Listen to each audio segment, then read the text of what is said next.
Hello friends, I hope બધા મજામાં હશો. કંટાળી ગયા હશો, થોડાક થાકી ગયા હશો, પણ થાકી જાઓ હારી જાઓ તોય ચાલતા રહેવાનું છે.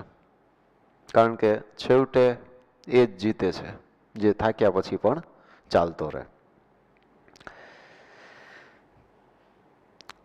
ફોર્થ ચેપ્ટર કેમિકલ બોન્ડિંગ જે છે, રાસાયણિક બંધન અને અણુરચના, એનું રિવિઝન આપણે કરવાનું છે. ઓવરઓલ અત્યાર સુધીમાં તમે એટલું તો જોઈ લીધું હશે કે આ ચેપ્ટરમાંથી જે પ્રશ્નો આવે છે એમાં મેઇનલી હાઇબ્રિડાઇઝેશન, સંકરણને રિલેટેડ ક્વેશ્ચન્સ આવે છે. પછી કેટલાક પ્રશ્નો જે છે એ બંધ કોણના, બોન્ડ એંગલના રિલેટેડ ક્વેશ્ચન્સ આવે છે. અને જે એની સિવાયના જે હોય તો કેટલીક સ્ટેબિલિટીને રિલેટેડ હોય છે, પણ મોસ્ટલી સ્ટેબિલિટીને રિલેટેડ જે મેટર્સ છે એ અહીંયા ડિસ્કસ કરી છે. અને ઓલ ધો ક્વેશ્ચન્સ છે એ પાછા એસ બ્લોક, પી બ્લોક કે ડી એન્ડ એફ બ્લોકના, અને એની અંદર એ ક્વેશ્ચન્સ છે એ લઈ ગયા છે. એટલે એમાં એ ટાઈપના જે ક્વેશ્ચન છે તો એનો મેઇન કન્સેપ્ટ છે એ અહીંયા ભણવાનો છે. એટલે બોન્ડ ઓર્ડરના ક્વેશ્ચન છે એ બહુ આવે છે. તો બંધ ક્રમાંક જે છે એ બોન્ડ ઓર્ડરના ક્વેશ્ચન્સ. બેક બોન્ડિંગ એક ફિનોમિના છે કે જેના થ્રુ કેટલાક ક્વેશ્ચન છે એ આવે છે કે જેમાં નોર્મલી આપણને જે વસ્તુ દેખાતી હોય એ ન હોય. એટલે આપણે લગભગ જે મેઇન JEE અને નીટની અંદર ક્વેશ્ચન્સ પૂછાય છે એ ટાઈપના ક્વેશ્ચન્સને રિલેટેડ રિવિઝન જે છે એ હું તમને કરાવીશ. એટલે એટલા પૂરતી આપણે વાત કરીશું. અને કેટલાક નાની નાની મેટર્સ કે જે કદાચ અત્યાર સુધી તમારા જો ધ્યાનમાં ન આવી હોય તો એ આવે એવી મેં ટ્રાય કરી છે. એમાં આપણે સ્ટાર્ટ કરીએ તો એ સ્ટાર્ટ જે છે એ પોલારિટીથી કરીએ છીએ, ધ્રુવીયતા. અને એમાં પોલારિટી જે હોય તો એમાં દ્વિધ્રુવ ચાક માત્રા, ડાયપોલ મોમેન્ટ છે એ એની વેલ્યુ ફાઇન્ડ આઉટ કરવાની હોય, અથવા તો સમટાઈમ એની મ્યુની વેલ્યુ ઉપરથી કંઈક આપણને આલ્ફા કે એવું કંઈ પૂછી નાખે તો ઘણી વખત ચાર્જ છે એ પૂછતા હોય છે. તો એ ટાઈપનો જે ક્વેશ્ચન છે એ ક્વેશ્ચન અહીંયા એક બે ક્વેશ્ચન લીધા છે. પછી બેક બોન્ડિંગ લીધું છે, ફઝાન્સ રૂલ છે એ અહીંયા તમને હું કરાવીશ. અને હાઇબ્રિડાઇઝેશન છે તો હાઇબ્રિડાઇઝેશનને હું અલગથી કરાવવાને બદલે હું એવું કરીશ કે બોન્ડ એંગલના જે ક્વેશ્ચન લઈશ તો એ બોન્ડ એંગલના ક્વેશ્ચનની સાથે એ હાઇબ્રિડાઇઝેશન છે એને આપણે લઈ લેશું. કારણ કે બોન્ડ એંગલના ક્વેશ્ચન આપણે સોલ્વ કરવા હોય તો હાઇબ્રિડાઇઝેશન કરવું પડે. આટલું આપણે મેઇનલી જે કન્ટેન્ટ જોવાનું છે એ આ ટાઈપનું છે. સ્ટાર્ટ કરીએ આપણે. તો પહેલો જે ક્વેશ્ચન છે એ ક્વેશ્ચનની અંદર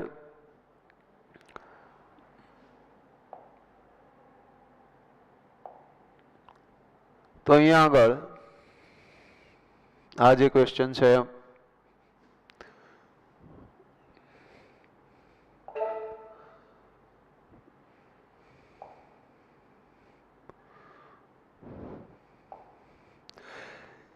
The experimental dipole moment of water molecule is 1.84 dBi.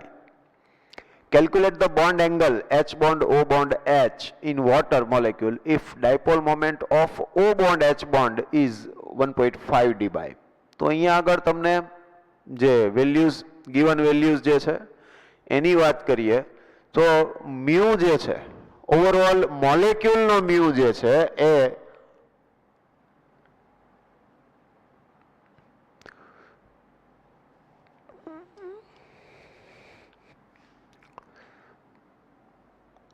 mu is equal to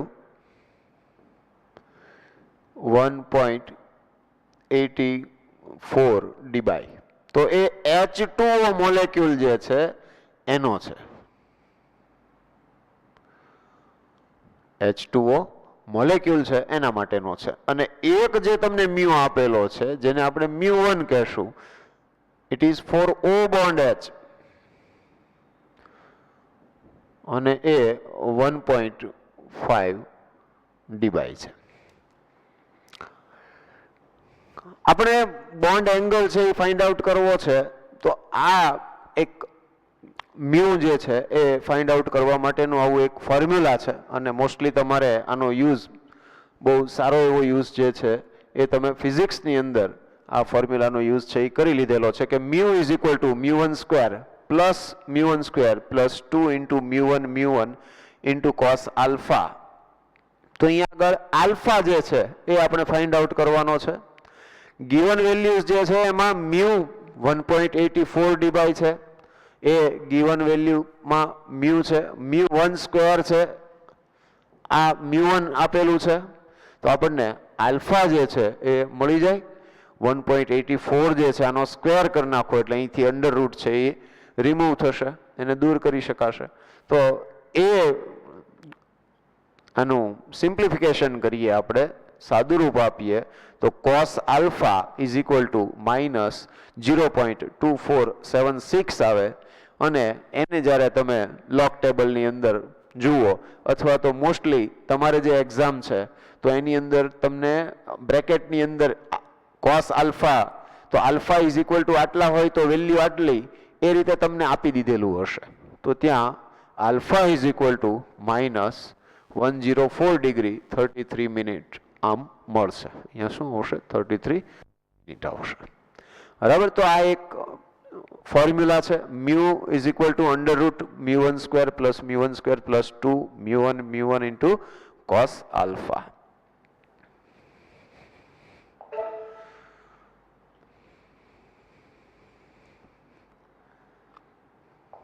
next question જોઈએ તો dipole moment, the dipole moment of KCl is 3.336 into 10 raised to minus 29 coulomb into metre. તમને dipole moment આપેલી છે, પણ એ કયા એનું unit જે છે એકમ કયો છે? Coulomb into metre. In which indicates that it is a highly polar molecule. આ કઈ ટાઈપનો છે? પોલાર મોલેક્યુલ છે. The interatomic distance between K plus and Cl minus in this molecule is 2.6 into 10 raised to minus 10 meter. હવે તમે એ જુઓ કે mu is equal to, તો ફોર્મ્યુલા જે છે E into D, sorry, E into D, or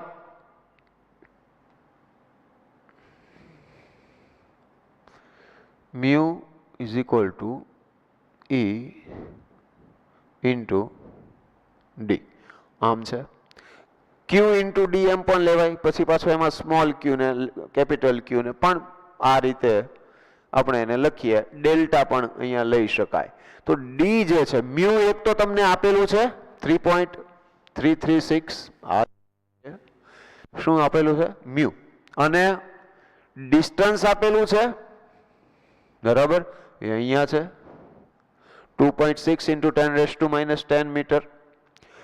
તો આપણને charge જે છે એ ચાર્જ આપણને મળી જશે, એટલે ચાર્જ આવશે એ E ઓર ક્યુ કોઈ પણ તમે લઈ શકો. તો મ્યુ જે છે એ mu 3.336 into 10 raised to minus 29 upon, આમ થઈ જશે ને, આને તમે ડી ઇઝ ઇક્વલ ટુ લેશો એટલે મ્યુ અપોન ઈ આવશે. Sorry, E is equal two એટલે મ્યુ અપોન ડી આવશે. ડી આપેલું છે 2.6 ઇન્ટુ 10 રેઝ ટુ માઇનસ 10, આવું થઈ જાય. બરાબર. તો અહીંયા આગળ શું થશે? તો કે આની જે વેલ્યુ આવશે તો 1.283 into 10 raise to minus 19 coulomb આમ થશે. તો આ એક જે છે એ આપણને આની વેલ્યુ ઉપરથી મળી ગયું. નોર્મલી આ જે મળ્યો એક ક્યુ મળ્યો, ચાર્જ મળ્યો, પણ નોર્મલી જે ચાર્જ હોય આઈધર પોઝિટિવ ઓર ફોર પ્રોટોન ઓર ઇલેક્ટ્રોન, ચાર્જ જે લ્યો છો એ ચાર્જ કેટલો લ્યો છો? 1.602 ઇન્ટુ 10⁻⁻19 કુલમ્બ લ્યો છો. આ તો ફિક્સ છે. તો એના ઉપરથી તમે પર્સન્ટેજ ઓફ આયોનિક કેરેક્ટર જે છે એ ફાઇન્ડ આઉટ કરી શકો. તમને પર્સન્ટેજ ઓફ આયોનિક કેરેક્ટર જે છે એ ફાઇન્ડ આઉટ કરવાનું કીધું છે. તો કાં તો mu observed upon mu calculated એમ આવે, અથવા તો તમે આ બંનેના ક્યુ જે છે ચાર્જ છે એ ડિફરન્ટ હોય તો તમે ચાર્જ ઉપરથી લઈ શકો. ડિસ્ટન્સ બંનેમાં કેવું છે? સેમ છે. તો એના બેઝ ઉપર તમે એ લઈ શકો. એટલે અહીંયા આગળ જે calculate percentage ionic character of KCl, તો એ આપણને શું મળશે? તો કે 1.283 × 10⁻⁻19 અપોન 1.602 × 10⁻⁻19 મલ્ટીપ્લાય બાય 100 કરીએ તો પર્સન્ટેજ આયોનિક કેરેક્ટર મળી જાય. એટલે આ જે છે એ આપણને શું મળી ગયા? Percentage of ionic character. If 1 unit charge, it's okay, આ જે કહેવા માંગે છે એ આપણે અહીંયા કહી દીધું કે પ્રોટોન આઈધર પ્રોટોન હોય કે ઇલેક્ટ્રોન હોય. પ્રોટોન હોય તો પ્લસ 1.602 × 10⁻⁻19 કુલમ હોય. ઇલેક્ટ્રોન હોય તો એને માઇનસ લખીએ છીએ આપણે. અને એના ઉપરથી જે મ્યુ આવશે, તો આ જે મ્યુ છે એ થિયોરેટિકલ, એવું સમજો કે થિયોરેટિકલ પૂછ્યું છે તો થિયોરેટિકલ પ્રમાણે તો ચાર્જ જે છે એ આટલો જ ગણાય, 1.602 × 10⁻⁻19 કુલમ મલ્ટીપ્લાય બાય ડિસ્ટન્સ આવે E × D. તો એના ઉપરથી આપણને આ કુલમ ઇન્ટુ મીટર એ શું મળી જશે? મ્યુ મળી જશે. તો એક રીતે જોવા જાવ તો આ મ્યુ થિયોરેટિકલ થઈ ગયો. બરાબર? ઓકે.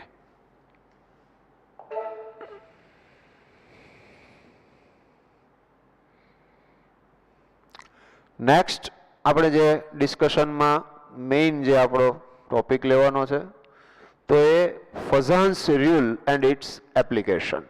ફઝાન્સ રૂલ જે છે એ બહુ ઇમ્પોર્ટન્ટ છે. મેઇનલી એનાયન એન્ડ કેટાયન જે આયોનિક બોન્ડ ફોર્મ કરતા હોય નોર્મલી, આપણે એવું માનતા હોઈએ, પણ એની અંદર આયોનિક કેરેક્ટર એક્ઝેક્ટલી કેટલું છે, એટલે કે એની અંદર મે બી એમાં કોવેલેન્ટ કેરેક્ટર આવી જતું હોય, અને કેટલાય કમ્પાઉન્ડ્સ એવા છે કે જેમાં આપણે બોન્ડ છે એ કોવેલેન્ટ લેતા હોઈએ પણ એની અંદર આયોનિક કેરેક્ટર હોય. તો આયોનિક કેરેક્ટરિસ્ટિક્સથી એક તો ડિફરન્સ શું આવે એ આપણા માઇન્ડની અંદર રહેવું જોઈએ કે આયોનિક કેરેક્ટરિસ્ટિક્સ જે છે મીન્સ કે પોઝિટિવ ચાર્જ અને નેગેટિવ ચાર્જ હોય તો એવા આયનો હોય તો એની વચ્ચે ફોર્સ ઓફ એટ્રેક્શન છે એ વધારે હોય. આવું ફોર્સ ઓફ એટ્રેક્શન હાઈ હોય અને એની એરેન્જમેન્ટ છે એ ઇમ્પોર્ટન્ટ હોય. તો જો પ્રોપર એરેન્જમેન્ટ હોય તો આવા જે કમ્પાઉન્ડ્સ છે એના મેલ્ટિંગ પોઈન્ટ હાઈ હોય.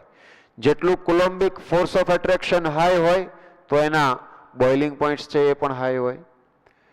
તો મેઇન લેટાઇસ એન્થાલ્પી જે આવશે એ લેટાઇસ એન્થાલ્પી હાઈ રહેશે એની. બરાબર? તો આવા એની સ્ટેબિલિટી, થર્મલ સ્ટેબિલિટી કહીએ તો એ થર્મલ સ્ટેબિલિટી છે એ હાઈ હશે. તો ફઝાન્સ રૂલ જે છે એ ફઝાન્સ રૂલ એ આયોનિક કેરેક્ટરિસ્ટિક્સ ઉપર મેઇનલી એ આપણને એક્સપ્લેઇન કરે છે કે આયોનિક કેરેક્ટરિસ્ટિક્સ છે એમાં હાઈ છે, લો છે, કઈ ટાઈપની છે. તો એનાથી આપણે જેમ આયોનિક કેરેક્ટરિસ્ટિક્સ હાઈ હશે તો નોર્મલી આપણે એવું કહી શકીએ કે એમાં એ પોલાર સોલ્વેન્ટની અંદર હાઈલી સોલ્યુબલ હશે. તો આ બધી મેટર્સ એ આની અંદર આપણે ડિસ્કસ કરી શકીએ. તો એના ઉપર આપણે વાત કરીએ તો when anion and cation approach each other, the valence shell of anion is pulled towards cation nucleus and thus shape of anion is deformed. કહેવા શું માંગે છે તો કે અહીંયા આગળ સપોઝ કે આ ટાઈપનો કોઈ પોઝિટિવ ચાર્જ છે અને અહીંયા આગળ આ રીતે નેગેટિવ ચાર્જ છે. તો જે પોઝિટિવ ચાર્જ છે એ જો સ્ટ્રોંગલી નેગેટિવ ચાર્જને એટ્રેક્ટ કરતો હોય તો શું થશે તો કે આ જે પોઝિટિવ ચાર્જ છે એ પોઝિટિવ ચાર્જ શું કરશે તો કે આ નેગેટિવ ચાર્જ જે હશે એ આ ટાઈપનો ડિફોર્મ થઈ જશે. મીન્સ કે અહીંયા નેગેટિવ ચાર્જ છે એ કોની નજીકમાં આવી જશે? પોઝિટિવ ચાર્જની નજીકમાં આવી જશે. એટલે કે બીજી રીતે સમજો તો એક બાજુ પોઝિટિવ ચાર્જ છે અને અહીંયા આગળ જે નેગેટિવ ચાર્જ છે, નેગેટિવ ચાર્જ હશે સપોઝ કે અહીંયા આગળ છે આ રીતે, બરાબર? તો આ જે નેગેટિવ ચાર્જ છે એ શેના લીધે છે? આ પોઝિટિવ ચાર્જે જે ઇલેક્ટ્રોન એની વેલેન્સ શેલમાંથી ઇલેક્ટ્રોન રિલીઝ કર્યો છે, ઇલેક્ટ્રોન ગુમાવ્યો છે, એ આણે ઇલેક્ટ્રોન મેળવેલો છે, બરાબર? પણ પોઝિટિવ ચાર્જ સ્ટ્રોંગલી જો નેગેટિવ ચાર્જને એટ્રેક્ટ કરતો હોય, આકર્ષે, તો શું થાય? તો આ ઇલેક્ટ્રોન પેર આ તરફ એટ્રેક્ટ થશે. હવે ઇલેક્ટ્રોન પેર જેટલી પોઝિટિવ ચાર્જ તરફ આવે તો પોઝિટિવ ચાર્જ ડિક્રીઝ થાય. તો આયોનિક કેરેક્ટર હવે કઈ ટાઈપના કેરેક્ટરિસ્ટિકમાં કન્વર્ટ થયું?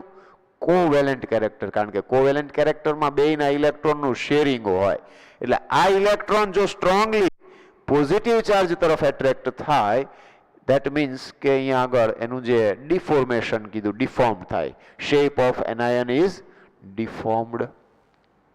This phenomenon of deformation of anion by a cation is known as polarization. It is known as polarization, and the ability of cation to polarize a nearby anion is called as polarizing power of cation. તો આ polarizing power of cation છે. શું? તો કે negative ચાર્જને attract કરે. Negative ચાર્જને attract કરે એના લીધે શું થશે?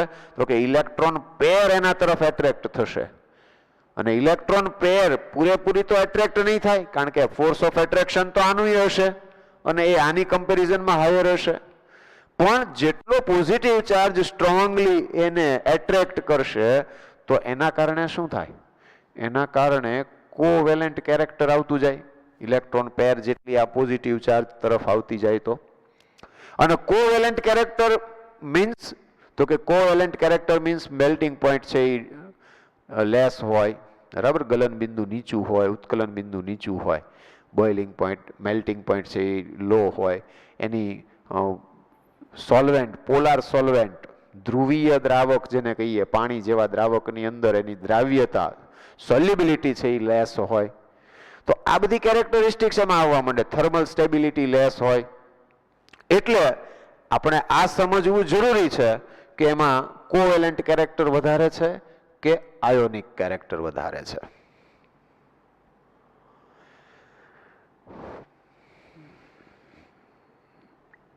Fazans pointed out that greater is the polarization of anion in a molecule, more is covalent character.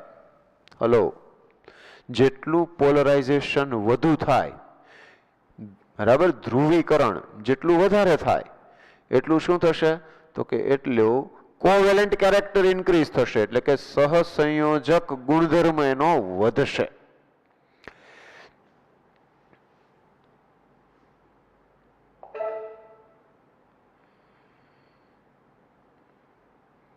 એને આપણે પાછા તો અહીંયા આગળ ફાઈ જે છે, આમ તો આના ઉપરથી phi is equal to charge upon radius આવું છે. Phi upon charge upon radius આમ છે. એટલે તમે કોવેલેન્ટ કેરેક્ટરિસ્ટિક્સ જે છે અથવા તો આયોનિક કેરેક્ટરિસ્ટિક્સ છે એને ફાઈ ઉપરથી તમે સમજી શકો, બરાબર? ચાર્જ જેટલો વધતો જશે અને રેડિયસ લેસ હશે એટલે વીજભાર વધતો જાય ને ત્રિજ્યા ઘટતી જાય, બરાબર? તો શું થશે? ફાઈની વેલ્યુ વધશે. અને ફાઈની વેલ્યુ વધશે, સમજો બરાબર. આ ફાઈ જેટલો વધુ, more is the value of phi, more is the covalent character. Any ionic character શું થશે? ડિક્રીઝ થશે, બરાબર? તો એનું આયોનિક જે ગુણધર્મ છે એ ઘટે. ફાઈ વધુ એમ સહસંયોજક વૃત્તિ કોવેલેન્ટ કેરેક્ટર ઇન્ક્રીઝ થાય.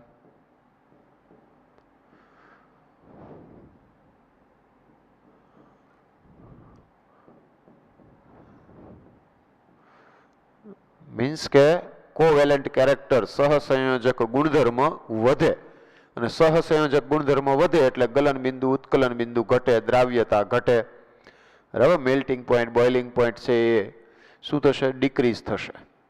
સોલ્યુબિલિટી ડિક્રીઝ થશે વોટરની અંદર. શેના ઉપર ડિપેન્ડ કરશે? તો કે સાઇઝ ઓફ કેટાયન ઇન્ક્રીઝિસ. આપણે ફોર એક્ઝામ્પલ લીધું કે BeCl2, MgCl2, CaCl2, SrCl2 ને BaCl2. તો આની અંદર કોમન શું છે? તો કે નેગેટિવ આયન છે એ કોમન છે, બધામાં Cl માઇનસ છે. પણ પોઝિટિવ આયન જે છે એ Be+2, Mg+2, Ca+2, Sr+2 ને Ba+2. શું થાય છે? તો અહીંયા આગળ +2+2+2. તો ચેન્જ શું થયું? Size, radius. રેડિયસ શું થતી ગઈ? ઇન્ક્રીઝ થતી જાય છે, બરાબર. અને રેડિયસ ઇન્ક્રીઝ થતી જાય, ફાઈ છે એ ડિક્રીઝ થશે. ચાર્જ તો સેમ રહ્યો +2, રેડિયસ છે એ શું થઈ? ઇન્ક્રીઝ થઈ. ત્રિજ્યા છે એ વધી, તો ફાઈ ઘટ્યો. Less is the phi, more is the ionic character or less is the covalent character, બરાબર. જો ત્રિજ્યા વધતી જાય, કયા? કેટાયન જે હોય, ધન આયન. કેટાયન એટલે ધન આયન. તો ધન આયન જે છે એની ત્રિજ્યા વધતી જાય તો એનું સહસંયોજક ગુણધર્મ ઘટતો જાય. કયો? સહસંયોજક ગુણધર્મ ઘટતો જાય, અથવા તો આયોનિક ગુણધર્મ વધતો જાય છે, બરાબર. તો આ જે છે એ એના બેઝ ઉપર છે, બરાબર. તો અહીંયા સમૂહમાં નીચે જાઓ એમ ત્રિજ્યા વધતી જાય તો એના બેઝ ઉપર પણ તમે એને કહી શકો, બરાબર. તો જેમ જેમ ધન આયનની ત્રિજ્યા મોટી થતી જશે એમ પોલરાઇઝેશન ડિક્રીઝ થશે. શું થશે? પોલરાઇઝેશન ઘટશે, બરાબર. અને કોવેલેન્ટ કેરેક્ટર છે એ પણ શું થશે? તો કે ઘટશે, બરાબર.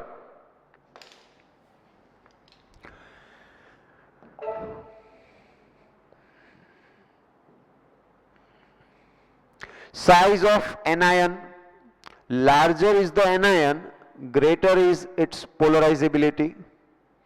જેમ એનાયન છે એ એની સાઇઝ વધારે હોય, હવે એનાયનની વાત કરીએ તો એનાયનની સાઇઝ છે એ વધારે હોય તો શું થશે? તો કે એની પોલારિઝિબિલિટી ઇન્ક્રીઝ થશે. મીન્સ કે એ ઇઝીલી શું થશે? પોલરાઇઝ થશે. Therefore more will be the પોલરાઇઝેશન. પોલરાઇઝેશન વધશે. પોલરાઇઝેશન વધશે તો કોવેલેન્ટ કેરેક્ટર છે એ વધશે, બરાબર. એટલે અહીંયા સાઇઝ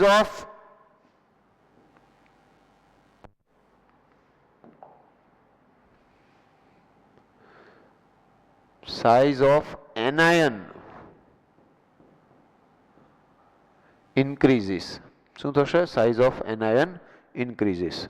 પોલરાઇઝેશન, તો સાઇઝ ઓફ એનાયન ઇન્ક્રીઝ થાય તો પોલરાઇઝેશન ઇન્ક્રીઝ થાય. શું આવે? પોલરાઇઝેશન ઇન્ક્રીઝ થાય, બરાબર. અને પોલરાઇઝેશન ઇન્ક્રીઝ થાય તો કોવેલેન્ટ કેરેક્ટર પણ શું થશે? ઇન્ક્રીઝ થશે, બરાબર. કોવેલેન્ટ કેરેક્ટર ઇન્ક્રીઝ થશે. તો lithium fluoride, lithium chloride, lithium bromide અને લિથિયમ આયોડાઇડ. તો નેગેટિવ આયન જે છે એની સાઇઝ જેમ ઇન્ક્રીઝ થતી જશે તો સાઇઝ ઇન્ક્રીઝ થતી જશે એટલે તમે સમજો કે એમાં સાઇઝ ઇન્ક્રીઝ થશે તો એનું કોવેલેન્ટ કેરેક્ટર છે એ શું થાય? ઇન્ક્રીઝ થાય, કારણ કે એ ઇઝીલી પોલરાઇઝ થશે.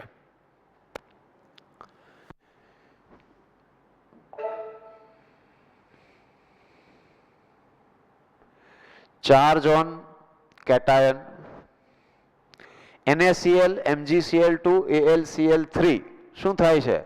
તો કે ચાર્જ ઓફ કેટાયન ઇન્ક્રીઝિસ. શું થયું? અહીંયા +1, +2, +3 ચાર્જ ઇન્ક્રીઝ થતો જાય છે.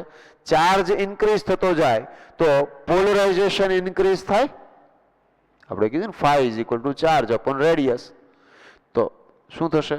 ચાર્જ જે છે એ ચાર્જ ઇન્ક્રીઝ થયો, બરાબર. તો રેડિયસ જે છે એ તો ડિક્રીઝ થાય. એટલે શું થવાનું હવે? તો પોલરાઇઝેશન છે એ ઇન્ક્રીઝ થશે. અને પોલરાઇઝેશન ઇન્ક્રીઝ થતું હોય તો કોવેલેન્ટ કેરેક્ટર ઇન્ક્રીઝ થાય. એટલે NaCl ની કમ્પેરિઝનમાં MgCl2 છે એમાં કોવેલેન્ટ કેરેક્ટર વધારે હોય અને MgCl2 ની કમ્પેરિઝનમાં AlCl3 માં કોવેલેન્ટ કેરેક્ટર વધારે હોય. So charge on cation is directly proportional to polarization. Charge on cation +1 +2 +3 +4 +5 charge છે એ ઇન્ક્રીઝ થતો જાય તો શું થશે? તો કે પોલરાઇઝેશન છે એ ઇન્ક્રીઝ થતું જશે.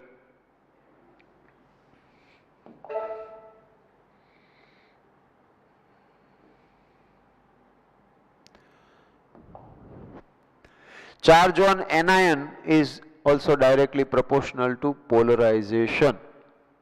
તો ચાર્જ જે છે AlF3 F-1 Al2O3 O-2 Aln N-3 શું થયું? તો કે નેગેટિવ ચાર્જ જે છે, બરાબર ને, પોઝિટિવ આયન છે રિમેઇન સેમ, જે કેટાયન છે એ તો એનો એ જ છે, નેગેટિવ આયન ચેન્જ થતો જાય છે. અને જો નેગેટિવ આયન ચેન્જ થતો હોય તો શું થશે? તો કે તો ત્યાં નેગેટિવ ચાર્જ જેટલો ઇન્ક્રીઝ થતો જશે એટલું પોલરાઇઝેશન ઇન્ક્રીઝ થશે. જેટલું પોલરાઇઝેશન ઇન્ક્રીઝ થાય એટલું કોવેલેન્ટ કેરેક્ટર ઇન્ક્રીઝ થાય, બરાબર. તો એ રીતે charge of cation charge of here it is anion. Charge of anion increases, polarization increases, covalent character increases, બરાબર. કેટાયન નો ચાર્જ તો એનું એ જ રહે છે.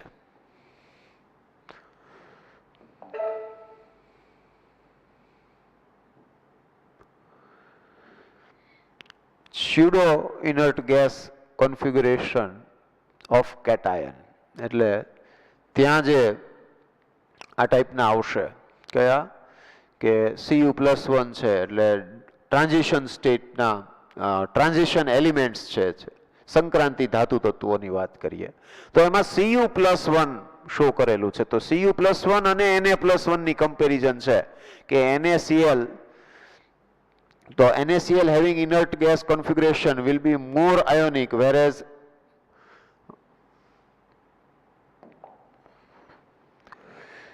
NaCl having inert gas configuration will be more ionic whereas CuCl having pseudo inert gas configuration, so it is more covalent in nature.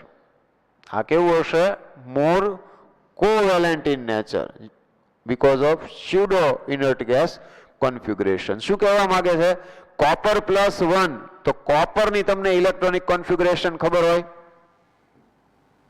copper 29 atomic number. શું થાય? Argon core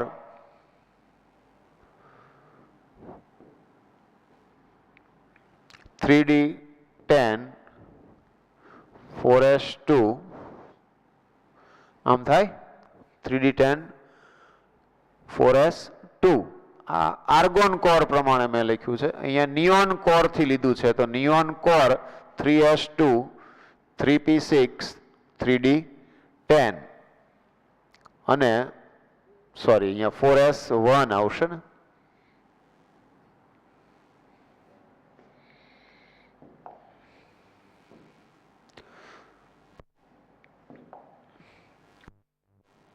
અરે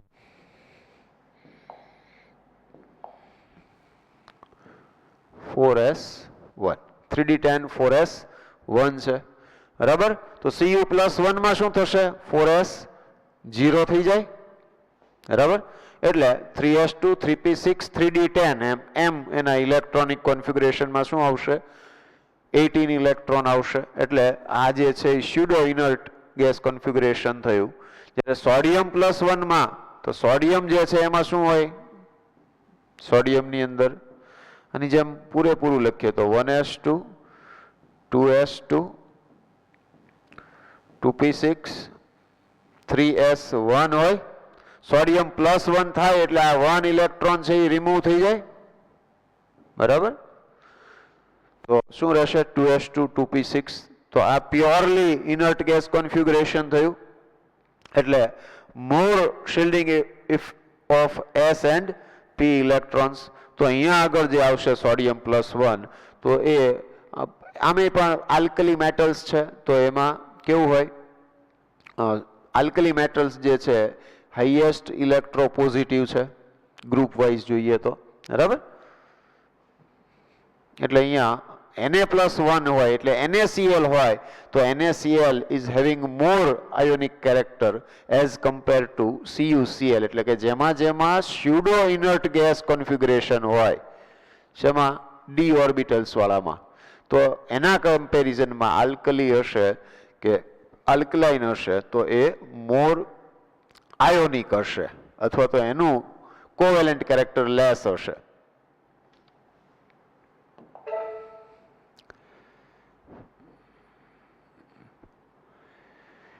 Application and exceptions of Fazan's rule. Ag2s is less soluble than Ag2O. આમ બંને હોય oxygen અને sulphur, તો from the same group, એક જ ગ્રુપના બંને મેમ્બર છે. તો અહીંયા આગળ Ag2s અને Ag2O ની કમ્પેરિઝન કરો તો Ag2s માં શું થશે? તો કે S-2 હોય અને Ag2O ની અંદર શું હશે? O-2 હશે, બરાબર. તો અહીંયા આગળ S-2 જે છે એ સાઇઝમાં લાર્જર ધેન O-2 હોય, તો એનાયન છે એની ચાર્જ જેટલો વધુ, સાઇઝ વધારે હોય એનાયનની, તો એનાયનની સાઇઝ વધારે હોય તો એનું પોલરાઇઝેશન વધારે થાય, ધ્રુવીકરણ વધુ થાય, અને ધ્રુવીકરણ વધુ થાય, પોલરાઇઝેશન મોર હોય તો કોવેલેન્ટ કેરેક્ટર ઇન્ક્રીઝ થવાનું, બરાબર. એટલે એમાં Ag2s જે છે કોવેલેન્ટ કેરેક્ટર જે છે એ ઇન્ક્રીઝ થાય, ધેટ મીન્સ શું થશે? સોલ્યુબિલિટી ડિક્રીઝ થશે વોટરની અંદર. Water is a polar solvent, એટલે પોલારની અંદર પોલાર હોય, મોર પોલાર હોય એ મોર ડિઝોલ્વ થાય, બરાબર. એટલે વધુ દ્રાવ્ય થાય. ધ્રુવીય દ્રાવકમાં ધ્રુવીય પદાર્થો દ્રાવ્ય હોય, જેટલી ધ્રુવીયતા વધુ એટલી પાણીમાં દ્રાવ્યતા વધુ. તો એ રીતે FeOH thrice is less soluble than FeOH twice. Again same question આવ્યો. શું કામ? તો કે Fe+2 હોય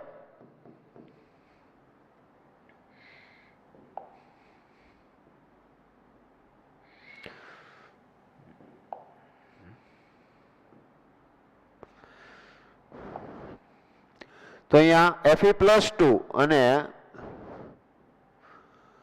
ઓકે Fe+3, બરાબર. તો આ Fe+2 અને Fe+3, તો Fe+3 જે છે એમાં શું થશે? ચાર્જ ઇન્ક્રીઝ થઈ ગયો ને Fe+2 ની કમ્પેરિઝનમાં. Fe+3 જે છે એક તો સાઇઝ ડિક્રીઝ થશે, સાઇઝ રેડિયસ ડિક્રીઝ થશે, અને ચાર્જ ઇન્ક્રીઝ થયો, બરાબર. તો ચાર્જ ઇન્ક્રીઝ થયો એટલે શું થશે? તો કે એની કેપેસિટી જે એનાયન જે હશે એ એનાયનને પોલરાઇઝ કરવાની કેપેસિટી ઇન્ક્રીઝ થઈ ગઈ, that means covalent character increase થયું. એટલે અહીંયા આગળ FeOH thrice is less soluble. કેમ? તો કે Fe+3 છે, તો Fe+3 છે એટલે FeOH thrice ની અંદર શું થશે? Fe+3 માં કોવેલેન્ટ કેરેક્ટર ઇન્ક્રીઝ થશે, અને કોવેલેન્ટ કેરેક્ટર ઇન્ક્રીઝ થાય, સો FeOH thrice is more covalent than FeOH twice, બરાબર. પછી વેરિએશન ઓફ મેલ્ટિંગ પોઈન્ટ. હું તમને આ સમજાવતો તો ત્યારે પણ કહેતો ગયો કે આયોનિક કમ્પાઉન્ડ્સ જે હોય તો આયોનિક કમ્પાઉન્ડ્સ હોય એના મેલ્ટિંગ પોઈન્ટ હાઈ હોય. તો અહીંયા આગળ તમે જુઓ BeCl2, MgCl2, CaCl2, SrCl2, BaCl2 શું થાય છે? અહીંયા સાઇઝ ઇન્ક્રીઝ થાય છે ને. કેટાયન જે છે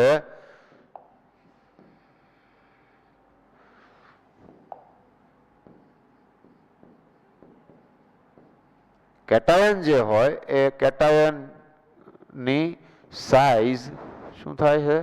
ઇન્ક્રીઝ થાય, બરાબર, અને કેટાયનની સાઇઝ ઇન્ક્રીઝ થાય તો શું થશે? પોલરાઇઝેશન ડિક્રીઝ થાય. પોલરાઇઝેશન શું થશે? ડિક્રીઝ, બરાબર, અને પોલરાઇઝેશન ડિક્રીઝ થાય તો કોવેલેન્ટ કેરેક્ટર ડિક્રીઝ થાય. કોવેલેન્ટ કેરેક્ટર ડિક્રીઝ થાય, or you can say ionic character increase થાય છે. ક્લિયર છે? તો આ જ રીતે આની જેવા ફોર એક્ઝામ્પલ તમને ફર્સ્ટ ગ્રુપના મેમ્બર્સ છે એ આપી દે, LiCl, NaCl, Mg, બરાબર, લિથિયમ, સોડિયમ, પોટેશિયમ, તો એ આપી દે ગ્રુપમાં. તો ગ્રુપમાં સેમ ગ્રુપની અંદર શું થશે? પોઝિટિવ આયન જે હશે એનું જેમ જેમ એની સાઇઝ ઇન્ક્રીઝ થતી જશે એમ એની પોલરાઇઝેશન છે એ ડિક્રીઝ થતું જશે. એની પોલરાઇઝેશન કેપેસિટી જે છે બીજાને પોલરાઇઝ કરવાની, નેગેટિવ આયનને, તો એ ડિક્રીઝ થશે. તો એ પ્રમાણે અહીંયા કોવેલેન્ટ કેરેક્ટર ઉપર ઇફેક્ટ આવશે.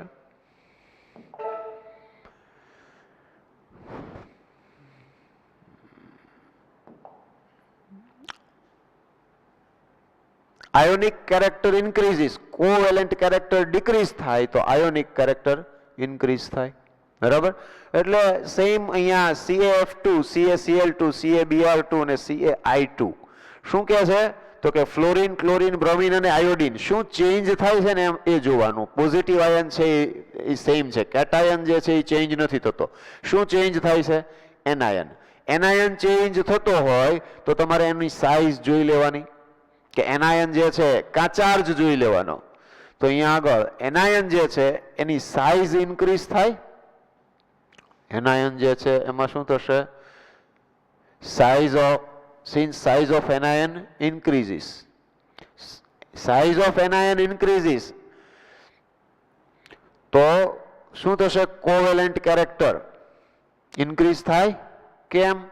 તો સાઇઝ ઓફ એનાયન જે છે ઇન્ક્રીઝ થશે તો જે પોઝિટિવ આયન છે એની પોલરાઇઝેશન કરવાની જે કેપેસિટી છે એ ઇન્ક્રીઝ થઈ જશે. તો મોર પોલરાઇઝ થશે. જેટલું પોલરાઇઝ વધારે થાય ધેટ મીન્સ કે કોવેલેન્ટ કેરેક્ટર ઇન્ક્રીઝ થાય છે. એટલે અહીંયા covalent character increase. Melting point શું થાય તો પછી? મેલ્ટિંગ પોઈન્ટ ડિક્રીઝ થાય. મેલ્ટિંગ પોઈન્ટ ડિક્રીઝ થાય. એટલે સિમ્પલી તમારે જે મેટર્સ જે છે એક કેટાયન વાળી વાત કરીએ આપણે. કેટાયન છે તો જો કેટાયન જે હોય એની સાઇઝ ઇન્ક્રીઝ થાય, સાઇઝ ઇન્ક્રીઝ થાય તો આયોનિક કેરેક્ટર જે છે, આયોનિક કેરેક્ટર એ શું થશે? ઇન્ક્રીઝ થશે. અને એનાયન લઈ લ્યો હવે, એનાયન અને સિમિલર એનાયનની સાઇઝ છે એ ઇન્ક્રીઝ થાય. તો એનાયનની સાઇઝ ઇન્ક્રીઝ થાય ને તો આયોનિક કેરેક્ટર ડિક્રીઝ થાય. ક્લિયર? અને બીજું જે છે એ શું યાદ રાખવાનું રહે?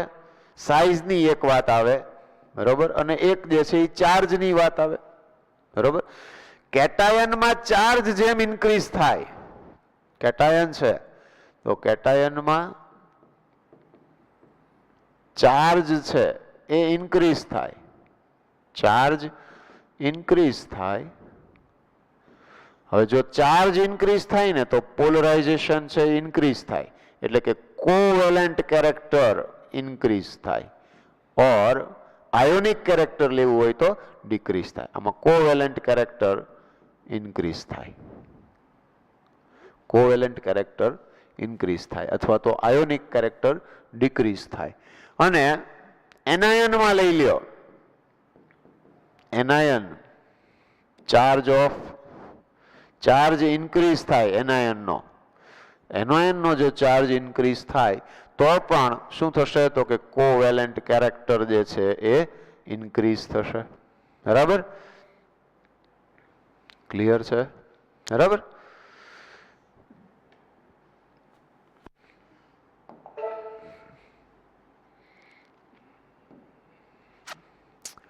Now, next important topic, and it is back bonding. The phenomena of back bonding involves transfer of lone pair from filled shell of an atom to the unfilled shell of the adjacent bonded atom.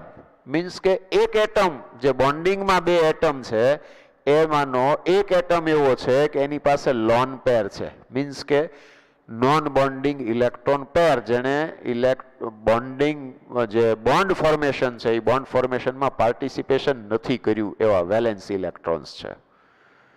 અને એક atom જે છે એ એવો છે કે જેની પાસે empty orbital available છે.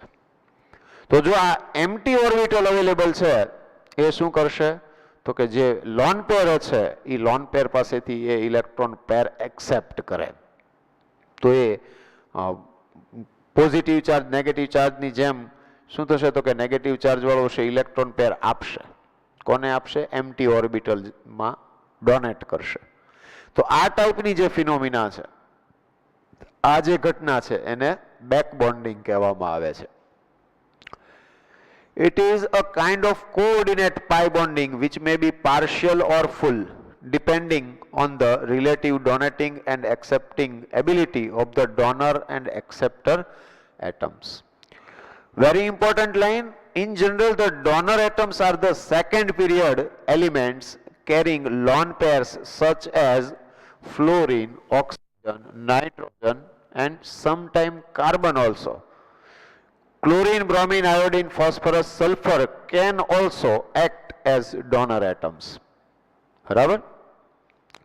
એ ક્લોરીનની વાત કરીએ ને તો ક્લોરીન જે છે એ જેમ ડોનર એટમ તરીકે વર્તે ને એ જ રીતે એ એક્સેપ્ટર તરીકે પણ રહે. કેમ? તો કે આ બધા આ જે ક્લોરીન છે તો એની પાસે કે બ્રોમિન પાસે શું હોય? એમ્પ્ટી ડી ઓર્બિટલ હોય. એટલે એમ્પ્ટી ડી ઓર્બિટલમાં શું કરી શકે તો કે ઇલેક્ટ્રોન પેર એક્સેપ્ટ કરે. So it is depending on circumstances. We will discuss some of the examples for this.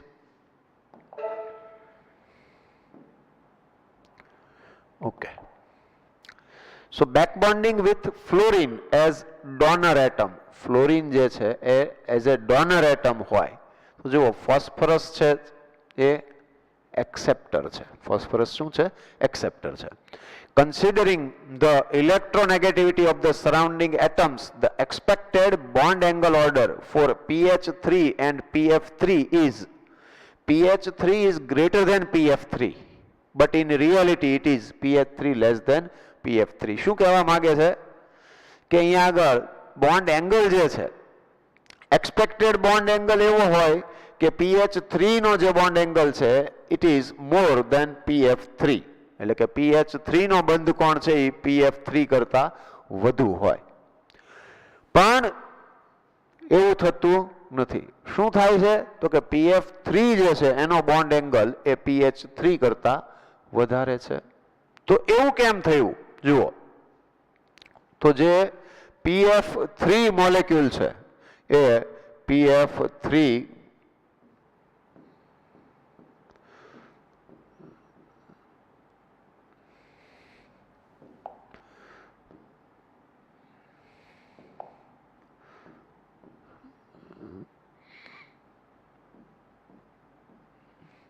Phosphorus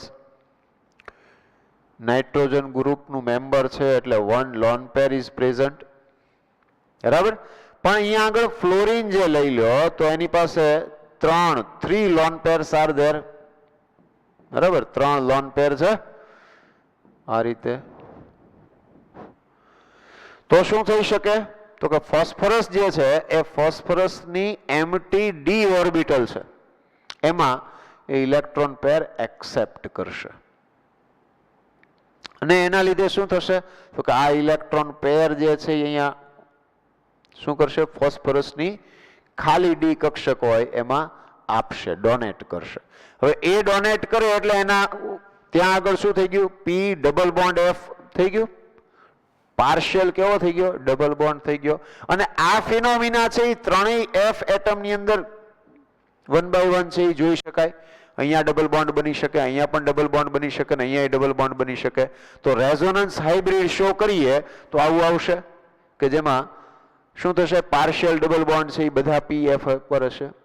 બરાબર.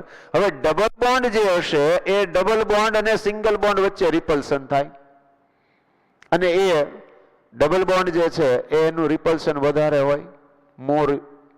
એટલે શું થશે? તો આ જે બોન્ડ એંગલ છે એ બોન્ડ એંગલ શું થઈ ગયું?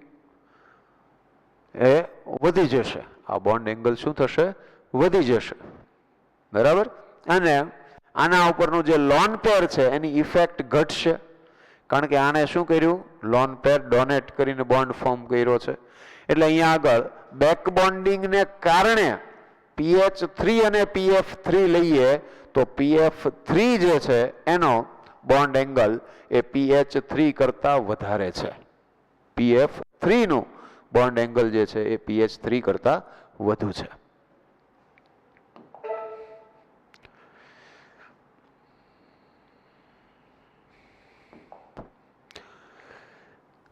Hence, due to back bonding, the partial double bond character develops in a bond, causing a decrease in the bond length. શું થશે? તો કે બોન્ડ ડબલ બોન્ડ આવશે એટલે બીજો ક્વેશ્ચન જે આવે એ નોર્મલ P બોન્ડ F જે બોન્ડ લેન્થ હોય P બોન્ડ F ની અને PF3 ની અંદર આપણને જે બોન્ડ લેન્થ જોવા મળે, તો આ બંને બોન્ડ લેન્થ જે છે એ બોન્ડ લેન્થમાં ડિફરન્સ આવશે. બરાબર. આની PF3 માં જે P bond F bond length છે, બંધ લંબાઈ, તો એ કેવી હશે? લેસ હશે. હવે બોન્ડ લેન્થ ડિક્રીઝ થાય તો બોન્ડ એંગલ ઇન્ક્રીઝ થાય.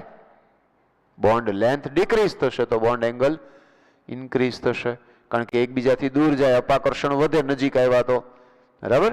એટલે અહીંયા આગળ તમે જોઈ શકો PH3 એન્ડ PF3, તો PH3 જે છે એનો 93.8 ડિગ્રી, જ્યારે PF3 માં 97.8 ડિગ્રી.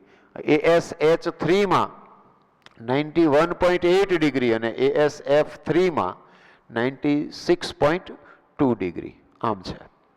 તો એ રીતે અહીંયા આપણને જે ડિફરન્સ જોવા મળે છે it is because of back bonding. Back બોન્ડિંગને લીધે આવો ચેન્જ આવશે. બરાબર. પાર્શિયલ ડબલ બોન્ડ બનશે.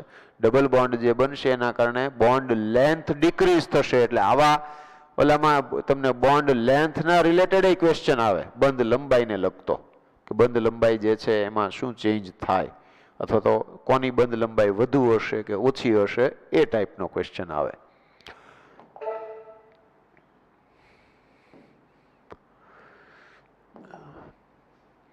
In case of BF3, the extent of back bonding is more than that observed in PF3. તો આવું કેમ થાય? PF3 માં તમે જે બેક બોન્ડિંગ જોયું શેમાં?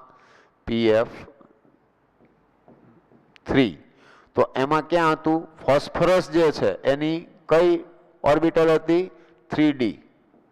તો આ જે છે એ 3D અને ફોસ્ફરસની ફ્લોરિન જે છે એ ફ્લોરિનની 2p હતી. બરાબર. એટલે 3D પાઈ અને 2p પાઈ, ડી પાઈ પી પાઈ બોલો છો ને, તો આ ડી પાઈ પી પાઈ આ ટાઈપનું થયું. તો અહીંયા આગળ 3D પાઈ અને 2p પાઈ, તો આ જે છે એનો તમે ડિફરન્સ છે એ જોઈ શકો. બરાબર. એનર્જી ડિફરન્સ ખરો ને 3D અને 2p માં. તો એના લીધે શું થશે? તો કે બેક બોન્ડિંગ એ બહુ સારું નહીં થતું હોય. એનું ઓવરલેપિંગ જે થતું હોય ઓર્બિટલ્સનું, બેક બોન્ડિંગ થતું હોય તો ઓવરલેપિંગ તો થાય ને ઓર્બિટલ્સનું, તો આનું ઓવરલેપિંગ બહુ સારું થાય નહીં. પણ BF3 લઈ લ્યો તો BF3 માં એક તો બોરોન પાસે એમ્પ્ટી ઓર્બિટલ ખરી ને BF3 માં.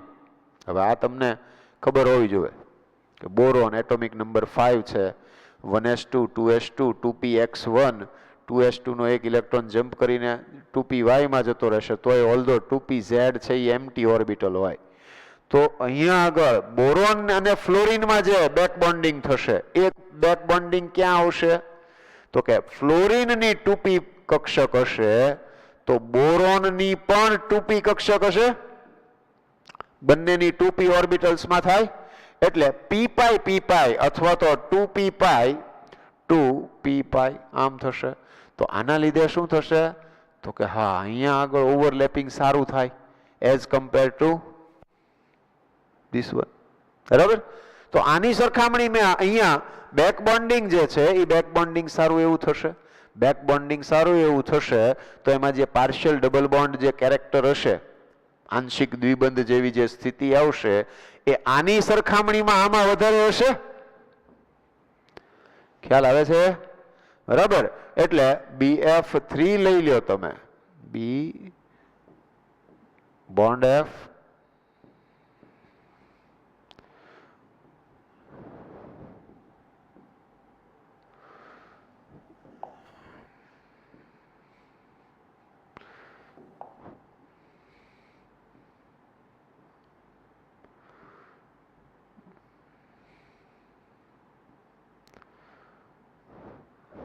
BF3.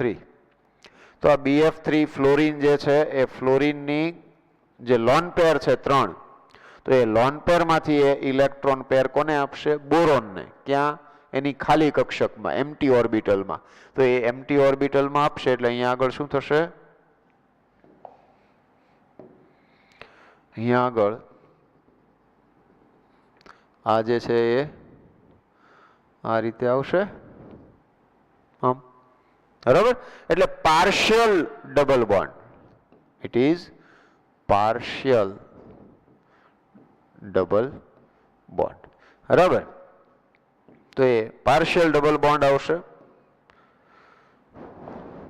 તો એ પાર્શિયલ ડબલ બોન્ડને કારણે અહીંયા આગળ 2p પાઈ નું જે ઓવરલેપિંગ છે એ સારું એવું થશે. એટલે આની બોન્ડ લેન્થ જે છે એ બોન્ડ લેન્થ ડિક્રીઝ થશે. બરાબર. તો અહીંયા however there is no change in the bond angle due to absence of the lone pair on the central atom. અહીંયા આગળ આ જે છે એ પાર્શિયલ ડબલ બોન્ડ થશે પણ જે સ્થિતિ આવશે એ 3 માં એક જ સરખી રહેશે. અને બીજું કે બોરોન જે છે એ બોરોન પાસે લોન પેર તો નથી, lone pair not available.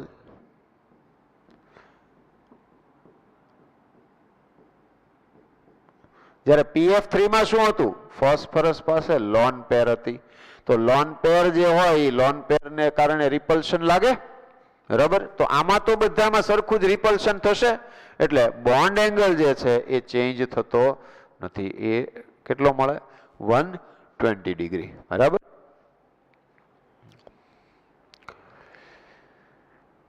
Hence it is also clear that distance of B bond F in BF3 is less than that in BF4. Here it is BF4 minus, because back bonding is not possible in BF4 minus. It is BF4 minus. બરાબર. તો અહીંયા આગળ BF3 ની અંદર તમે આ back bonding છે એ જોઈ લીધું, પણ BF4 માઇનસ લઉં તો BF4 માઇનસ માં તો શું આવશે? B bond F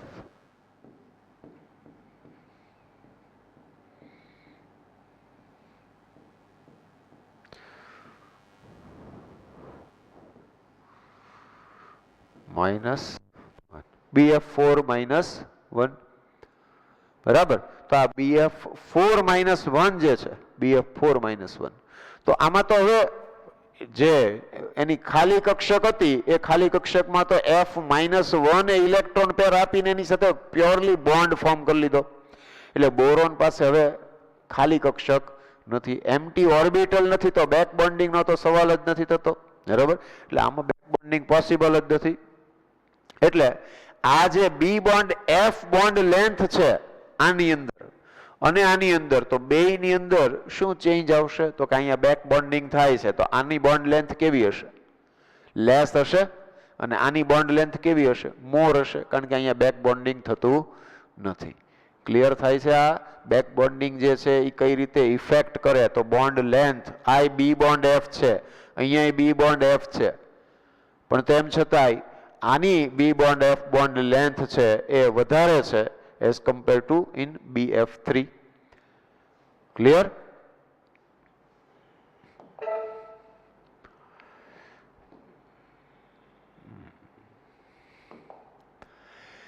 The expected back bonding with oxygen as donor atom.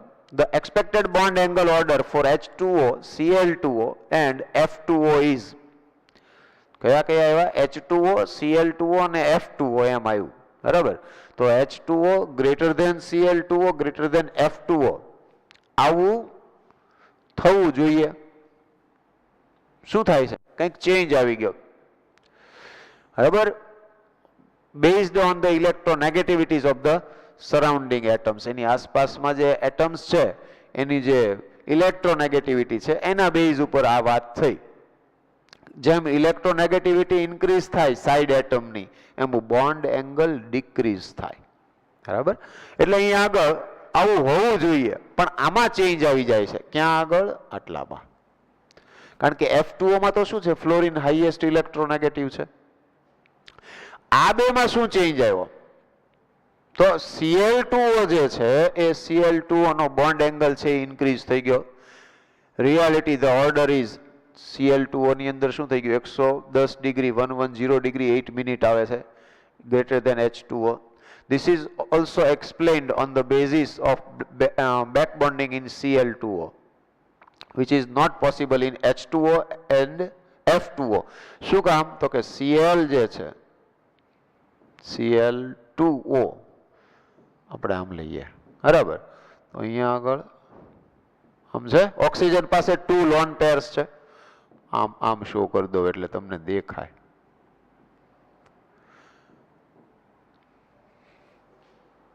These two guys look at you. બરાબર? આ બે બાબલા તમારી ઉપર ધ્યાન રાખીને બેઠા છે. શું થશે અહીંયા આગળ? તો કે ક્લોરીન જે છે એ ક્લોરીન પાસે ભલે 3 લોન પેર્સ તો છે, ઓલ્ધો એની પાસે શું છે? Empty D orbitals. Empty D orbitals. બરાબર? ખાલી ડી કક્ષક છે. અને આ ખાલી ડી કક્ષક છે, એમ્પ્ટી ડી ઓર્બિટલ્સ જે છે ખાલી ડી કક્ષક છે. તો એ ખાલી ડી કક્ષકમાં શું કરશે? તો કે ઓક્સિજન એના લોન પેર છે એ ડોનેટ કરશે. બરાબર? હવે એનું લોન પેર છે એ ખાલી ડી કક્ષકમાં આપી શકતું હોય. બરાબર? તો એના કારણે અહીંયા પાર્શિયલ ડબલ બોન્ડ જેવી સ્થિતિ આવશે બેઉમાં. અને બીજું કે અહીંયા લોન પેર જે છે એ લોન પેર છે એ ઘટી જશે. અને લોન પેર ઘટી જશે તો અપાકર્ષણ ઘટી જાય, રિપલ્શન લેસ થાય. રિપલ્શન લેસ થાય તો બોન્ડ એંગલ ઇન્ક્રીઝ થાય. બરાબર? આ ડિક્રીઝ થવાનું રીઝન શું હોઈ શકે? આ લોન પેરની વચ્ચે રિપલ્શન હોય. બરાબર? અને લોન પેર બોન્ડ પેર વચ્ચે રિપલ્શન હોય. બે ટાઈપના હોય. પણ અહીંયા આગળ જો આ લોન પેર અને એમ્પ્ટી ડી ઓર્બિટલમાં આવી જતી હોય તો અહીંયા પાર્શિયલ ડબલ બોન્ડ આવી જશે. બરાબર? તો એના લીધે શું થઈ શકશે? તો કે રિપલ્શન ડિક્રીઝ થશે તો બોન્ડ એંગલ ઇન્ક્રીઝ થશે.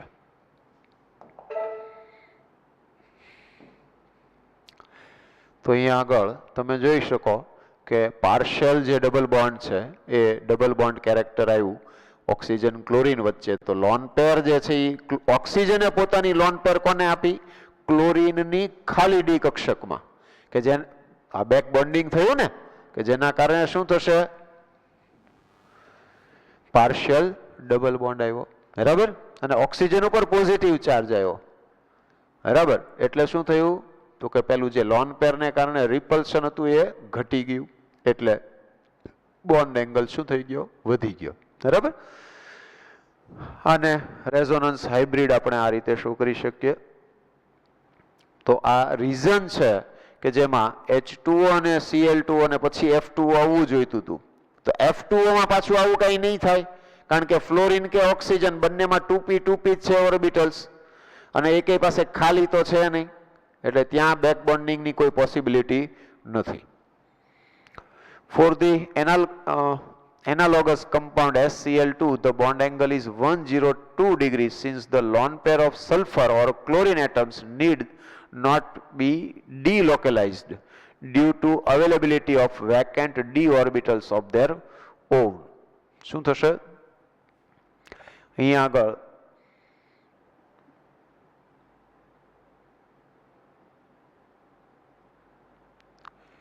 આગળ સલ્ફર અને ક્લોરીન SCl2 જેમ Cl2 હતું એમ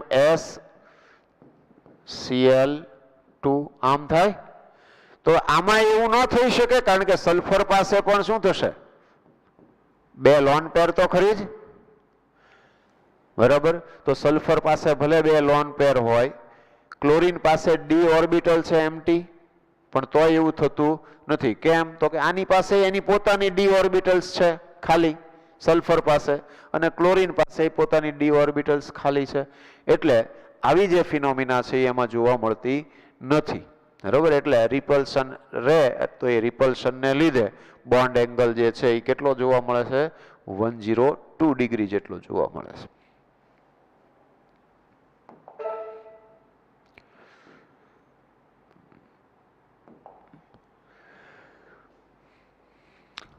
અગેન આગળ જે જોઈ ગયા હતા એના જેવો જ આવ્યો કે આ BF3 અને BF4 માઇનસમાં જે વાત કરી હતી સેમ મેટર કહી શકાય અહીંયા કે BOH થ્રાઇસ BOH થ્રાઇસ આમ હોય તો એમાં જે B બોન્ડ O ની બોન્ડ લેન્થ છે અને BOH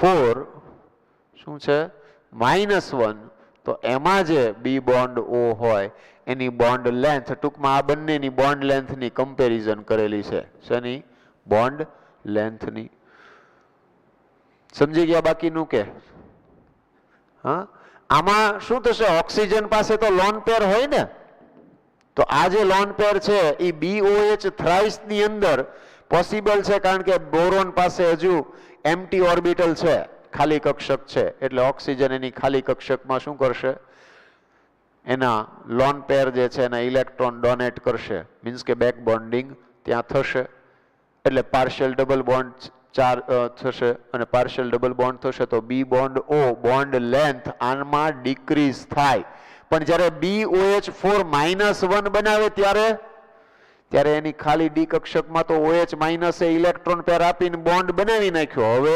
BOH4 માઇનસમાં બોરોન પાસે ખાલી ડી કક્ષક નથી એટલે ત્યાં બેક બોન્ડિંગ પોસિબલ નથી તો પાર્શિયલ ડબલ બોન્ડ ન હોય તો આનું bond B bond O bond length છે એ વધારે હશે આની સરખામણીએ બરાબર ક્લિયર છે બોન્ડ લેન્થ ના રિલેટેડ જે ક્વેશ્ચન્સ ક્યારેક આવે છે અમુક આવી ગયેલા છે આવા ક્વેશ્ચન તો એના રિગાર્ડિંગ હું વાત કરી રહ્યો છું ત્યાર પછી આની જેવા જ ક્વેશ્ચન છે બોરોક્સિન B3O6 -3 તો એ ring is planar due to back bonding and it is aromatic in nature. Here the back bond is considered as a full coordinate pi bond in a particular resonating structure according to the bond order observed.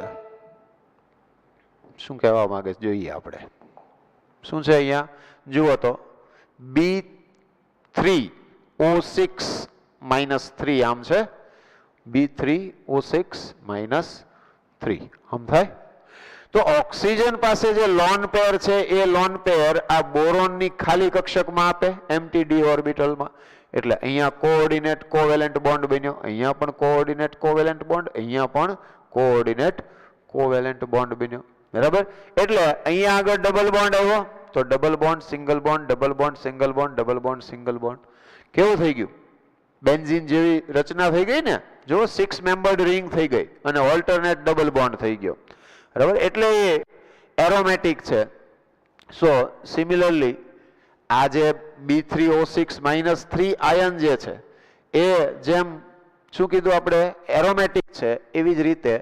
B3N3H6 is also aromatic due to back bonding તો ત્યાં આગળ B3N3H6 જે છે તો ઓક્સિજનની જગ્યાએ શું આવશે? નાઇટ્રોજન આવશે અને એની સાથે બોન્ડિંગમાં H હશે. અહીંયા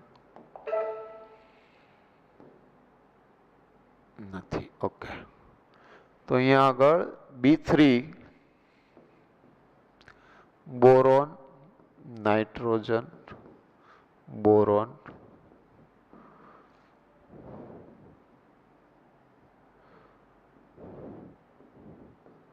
આ રીતે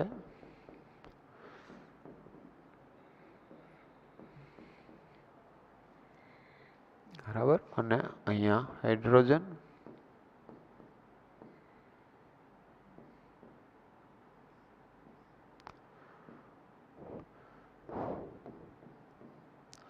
આમ છે B3N3H6 આમ થાય. હવે શું થાય તો કે આ જે લોન પેર હશે ને તો એ લોન પેર આને ડોનેટ કરશે, આ નાઇટ્રોજન આને ડોનેટ કરશે અને આ નાઇટ્રોજન છે એ આને ડોનેટ કરશે. એટલે અહીંયા ડબલ બોન્ડ આવશે, અહીંયા ડબલ બોન્ડ આવશે અને અહીંયા ડબલ બોન્ડ આવશે.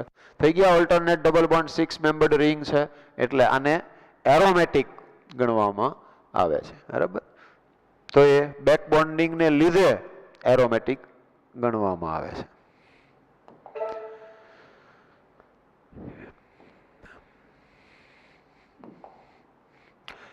Back bonding with nitrogen as donor atom, એટલે ડોનર એટમ તરીકે કોણ છે? નાઇટ્રોજન છે. તો bond angle order is NCl3 107 degree 45 minute, NH3 107 degree and NF3 102 degree. So this is due to very slight back bonding in NCl3 from 2p orbital of N to 3d orbital of Cl. શું થશે? જુઓ, back bonding છે એમાં તમે ખાસ એ યાદ રાખો કે જો 2p હોય સપોઝ તો એ બેક બોન્ડિંગ છે એ સારામાં સારું આનું થાય. બરાબર, પછી 2p અને 3p માં જો થતું હોય તો એ બેક બોન્ડિંગ છે એ પ્રમાણમાં સારું હોઈ શકે. 2p અને 3d લઈ લ્યો તો એ બેક બોન્ડિંગ છે એ બહુ લેસ થાય, બહુ ઓછા પ્રમાણમાં થતું હોય. પણ 3p અને 3d હોય તો બહુ વાંધો ન હોય, એ સારું થઈ શકે. પણ સારામાં સારું બેક બોન્ડિંગ જે છે એ આમાં હોય. બરાબર, અને પછી 2p અને 3d પણ એમાં બહુ લેસ થશે, ઓછા પ્રમાણમાં થશે એ બેક બોન્ડિંગ જે થશે એ. એટલે NCl3 માં શું થવાનું? નાઇટ્રોજનમાં 2p કક્ષક હોય અને Cl માં ખાલી d કક્ષક હોય, એમ્પ્ટી d ઓર્બિટલ હોય. તો એમાં જે બેક બોન્ડિંગ છે એ લેસ એમાઉન્ટમાં થશે, કારણ કે તમે સમજી શકો 2p અને 3d આનું ઓવરલેપિંગ છે એ એટલું સારું ન થઈ શકે.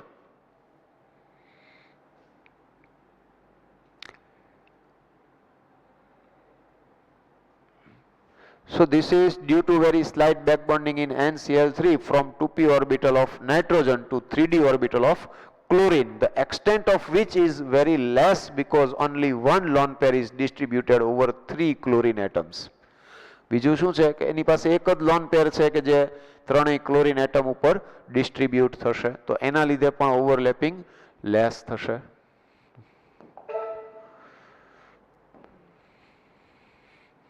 Now one more important topic from which number of questions already asked in previous years exams. Bond order, bond angle, આ બે important points છે, topics છે. તો અહીંયા bond order જે છે, normally તો તમે bond order છે એ તમને ખ્યાલ છે હવે, એટલે એના ઉપર આપણે બહુ ડિસ્કશન નથી કરતા. તમને એમાં કંઈક 14 જે છે ટોટલ નંબર ઓફ ઇલેક્ટ્રોન્સ છે એ તમારે યાદ રાખવાના હોય છે. 14 હોય બરાબર, તો શું આવશે? 3 આવશે. બોન્ડ ઓર્ડર જે છે એ કેટલો આવશે? 3 આવશે. પછી અહીંયા આગળ તમે જેમ જેમ ઇલેક્ટ્રોન ઇન્ક્રીઝ થતા જાય ને તો 0.5 ડિક્રીઝ થાય, આમ કાઉન્ટ કરવાનું.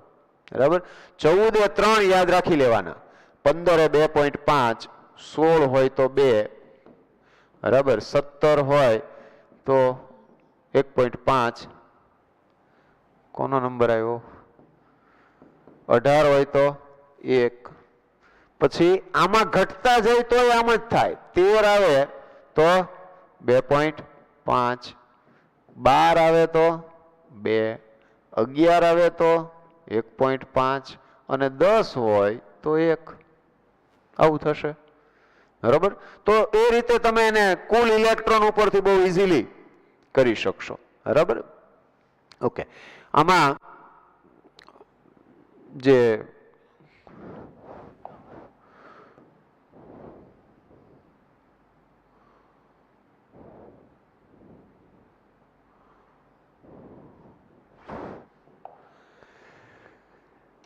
આવા કેટલાક જે ઓપ્શનની અંદર તમને જે ઓર્ડર ગોઠવવાના આપે છે ને એના બેઝ ઉપર જ ક્વેશ્ચન છે આ બધા તો આવા જે ClO4 -1 ClO3 -1 ખાસ કરીને ઓક્સાઇડ્સ આયનો જે છે એ લીધા છે તો એની જો બોન્ડ ઓર્ડર એનો શોધવો હોય તો વેલેન્સી ઓફ સાઇડ એટમ શું લેવાનું રહે વેલેન્સી ઓફ સાઇડ એટમ મધ્યસ્થ પરમાણુ ClO4 માં Cl મધ્યસ્થ પરમાણુ હોય સેન્ટ્રલ એટમ હોય બરાબર અને ઓક્સિજન શું કહેવાય સાઇડ એટમ Cl છે એ સેન્ટ્રલ એટમ બરાબર અને ઓક્સિજન છે એ શું કહેશું સાઇડ એટમ આમ આવશે બરાબર તો valency off side atom valency જે ઓક્સિજન છે તો ઓક્સિજનની વેલેન્સી સાઇડ એટમની વેલેન્સી સંયોજકતા એ લેવાની તો બોન્ડ ઓર્ડર બરાબર તો ઓક્સિજનની વેલેન્સી કેટલી 2 plus charge upon number of side atoms charge on ion ion ઉપર ચાર્જ કેટલો તમને જે આયન આપેલો હશે ClO4 -1 તો -1 ઈ ચાર્જ થઈ ગયો નંબર ઓફ સાઇડ એટમ્સ તો ઈ કેટલા થઈ ગયા 4 આ નંબર ઓફ સાઇડ એટમ્સ થયા તો -1/4 એટલે 2 ઓછા 0.25 એટલે કેટલા થશે 1.75 હવે જેટલો આ બોન્ડ ઓર્ડર છે એ વધારે આવશે એનો અર્થ એમ કે એટલા ડબલ બોન્ડ જે હશે એ વધુ હશે તો ClO4 -1 જે છે તો એનો તમે જો ડ્રો કરો સ્ટ્રક્ચર તો એ આવું થાય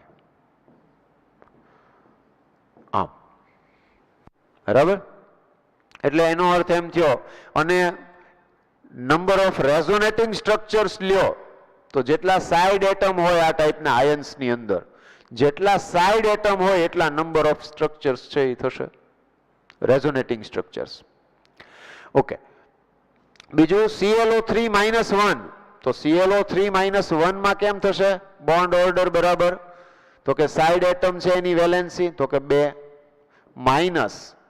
પ્લસ ચાર્જ આના ઉપરનો ચાર્જ કેટલો છે વીજભાર કેટલો છે -1 છેદમાં નંબર ઓફ સાઇડ એટમ્સ કેટલા 3 એટલે -1/3 એટલે 2 -1/3 એટલે કેટલા થશે 0.33 આવશે એટલે 1.67 થશે તો આનો બોન્ડ ઓર્ડર 1.67 આવ્યો અને 1.75 આવ્યો ClO2 -1 માટે શું થાય તો અગેન એના માટેનો જે બોન્ડ ઓર્ડર છે ઓકે અહીંયા પહેલા આનું સ્ટ્રક્ચર જે છે એ ClO3 -1 જે છે તો એનું સ્ટ્રક્ચર હું અહીંયા ડ્રો નાખું કે Cl double bond O bond O -1 ClO3 -1 માં ClO2 -1 લઈએ તો એમાં બોન્ડ ઓર્ડર શું થાય તો કે અગેન એનું એ જ શું થાય valency off side atom valency of oxygen તો વેલેન્સી ઓફ ઓક્સિજન કેટલી છે 2 ઓછા એના ઉપરનો ચાર્જ -1 છેદમાં સાઇડ એટમની સંખ્યા નંબર ઓફ સાઇડ એટમ્સ 2 બરાબર 2 - 0.5 એટલે કેટલું થયું 1.5 તો આનું જે સ્ટ્રક્ચર છે એ સ્ટ્રક્ચર તો કે Cl double bond O minus બરાબર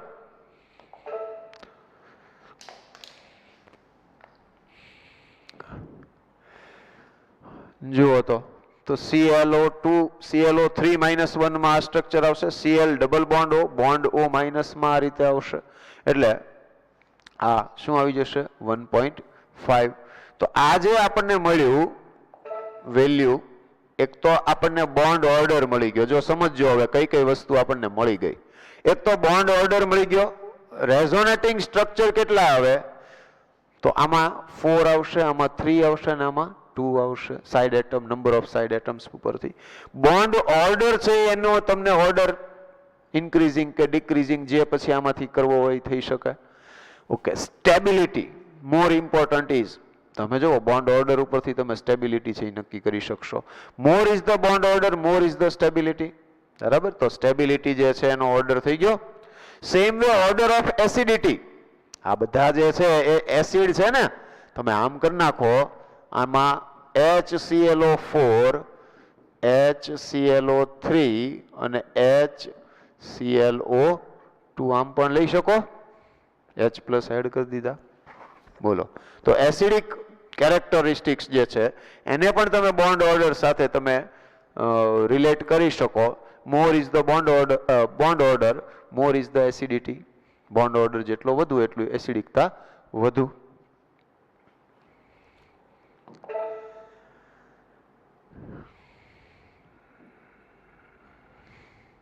ઓકે, તો આ જે છે એ ASO4 -3 અને ASO3 -3, તો આમાં સેમ વે કેલ્ક્યુલેશન કરવાની છે, કરી શકશો તમે.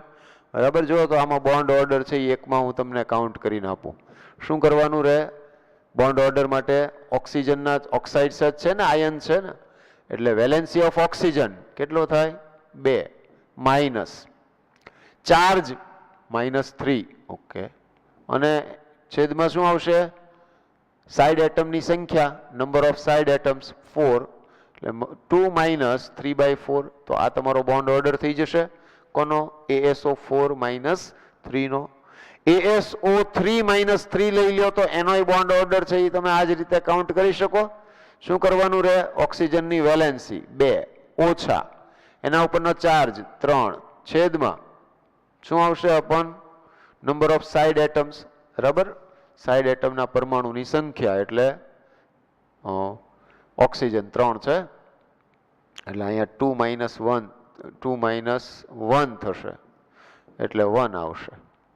આ 1 પોઈન્ટ સમથિંગ આવવાનું. બરાબર, સ્ટેબિલિટી કે બોન્ડ ઓર્ડર કે એ તમે આમાં કાઉન્ટ કરી શકશો. BOH થ્રાઇસ અથવા તો H3BO3 હોય તો BO3 -3 કરી નાખો. SO4 -2 અને SO3 -2 માટે મૂકવું હોય તો આ રીતે મૂકી દો તમે. બરાબર, તો આમાં પણ તમે બોન્ડ ઓર્ડર કાઉન્ટ કરી શકશો. તો આ ટાઈપના ક્વેશ્ચન આવતા હોય તો એનું જે બોન્ડ ઓર્ડર છે એ તમારે કાઉન્ટ કરવાનું રહે. તો આ બોન્ડ ઓર્ડર માટેના ખાસ કરીને ક્વેશ્ચન છે એ તમને લીધા. બરાબર, bond order is directly proportional to stability. It is directly proportional to dissociation enthalpy. It is directly proportional to lattice enthalpy. બરાબર, તો સ્ટેબિલિટી જે છે બોન્ડ ઓર્ડરના ડાયરેક્ટલી પ્રપોર્શનમાં હોય. અહીંયા કંઈક મિસ્ટેક આવી ગઈ છે, અહીંયા નહીં આવે, આ નહીં આવે, 1 બોન્ડ ઓર્ડર નહીં આવે. બરાબર, લેટાઇસ એન્થાલ્પી અને રિએક્ટિવિટી તો એ ઇન્વર્સલી પ્રપોર્શનમાં હોય, કારણ કે more is the lattice enthalpy that means more is the stability, more is the stability that means less is the reactivity. બરાબર છે, લેટાઇસ એન્થાલ્પી જેટલી વધારે હશે એનો અર્થ એમ કે અણુની સ્થિરતા વધુ છે. અણુ જેટલો વધુ સ્થાયી હોય એનો અર્થ એમ થાય કે એની ક્રિયાશીલતા ઓછી છે. Now one more important topic, and it is also last one. Bond angle. Bond angle ને રિલેટેડ ક્વેશ્ચન્સ છે એ બહુ આવ્યા કરે છે, અને આમાં જોડે જોડે આપણે હાઇબ્રિડાઇઝેશન પણ લઈ લેશું, કારણ કે હાઇબ્રિડાઇઝેશન પણ એની હાઇબ્રિડાઇઝેશન વગર બોન્ડ એંગલના ક્વેશ્ચન છે એ થઈ ન શકે, અને એ આવતું પણ હોય છે. તો બોન્ડ એંગલ વાળા ક્વેશ્ચન આવે ત્યારે કરવાનું શું? તો કે first of all find hybridization and draw the structure. Hybridization છે એ તમે ફાઇન્ડ આઉટ કરી લો. Structure If there is no lone pair, then enjoy. કેમ? તો કે જે તમારું હાઇબ્રિડાઇઝેશન હશે એ જ પ્રમાણેનું બોન્ડ એંગલ આવશે. ક્યારે? લોન પેર ન હોય તો. બરાબર? એટલે bond angle is as per hybridization. If lone pair is present, then see the repulsion of electron pair. Lone pair વચ્ચેનું જે repulsion છે એ it is the greatest repulsion. બરાબર? સૌથી વધુ કયું હોય? અબંધકારક ઇલેક્ટ્રોન યુગ્મ વચ્ચેનું અપાકર્ષણ, પછી બંધકારક વચ્ચેનું હોય, અને પછી બંધકારક વચ્ચેનું હોય. તો આ અપાકર્ષણ જે છે એ આ પ્રમાણે હોય, રિપલ્શન ઓફ ઇલેક્ટ્રોન પેર. અને ડબલ બોન્ડ હોય તો એમાં અપાકર્ષણ છે એ વધારે હોય. ડબલ બોન્ડ સિંગલ બોન્ડ વચ્ચેનું અપાકર્ષણ હોય. બરાબર?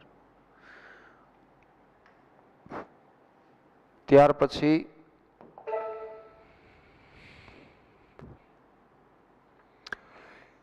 if in given molecules hybridization and lone pair are equal, શું કહે છે?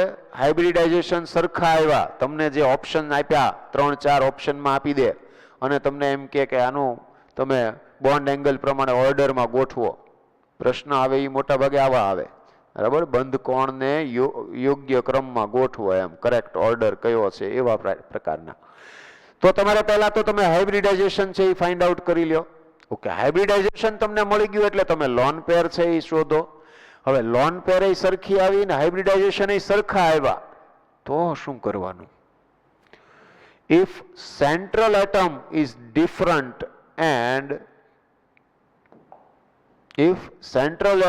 different and side atom is same, શું કહે છે? મધ્યસ્થ પરમાણુ જુદા જુદા હોય અને સાઇડ એટમ સરખા હોય. આપણે હમણાં એવા એક્ઝામ્પલ લેશું.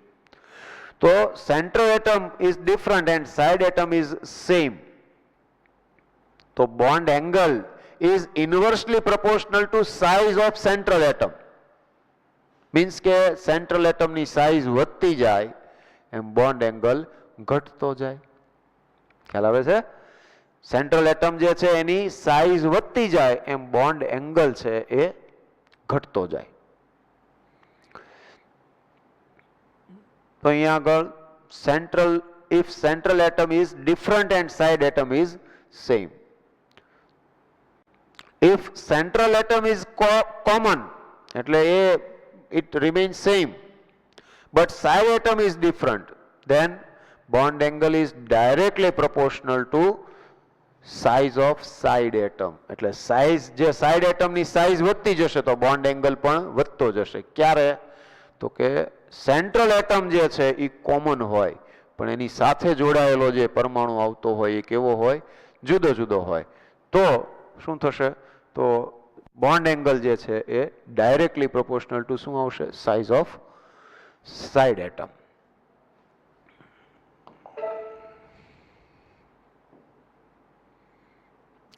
BF3 and BCl3 આવું એક્ઝામ્પલ લીધું આપણે. ધારો કે તો બંનેમાં તો હાઇબ્રિડાઇઝેશન ફાઇન્ડ આઉટ કરવા માટેના આમાં સરળ રસ્તો શું? તો કે બંનેના સંયોજકતા કક્ષાના વેલેન્સ ઇલેક્ટ્રોન્સ છે એનો ટોટલ કરવાનો, વેલેન્સ ઇલેક્ટ્રોનનો. એટલે બોરોન જે છે તો બોરોનમાં એટોમિક નંબર 5 પણ વેલેન્સ ઇલેક્ટ્રોન કેટલા હોય? 3.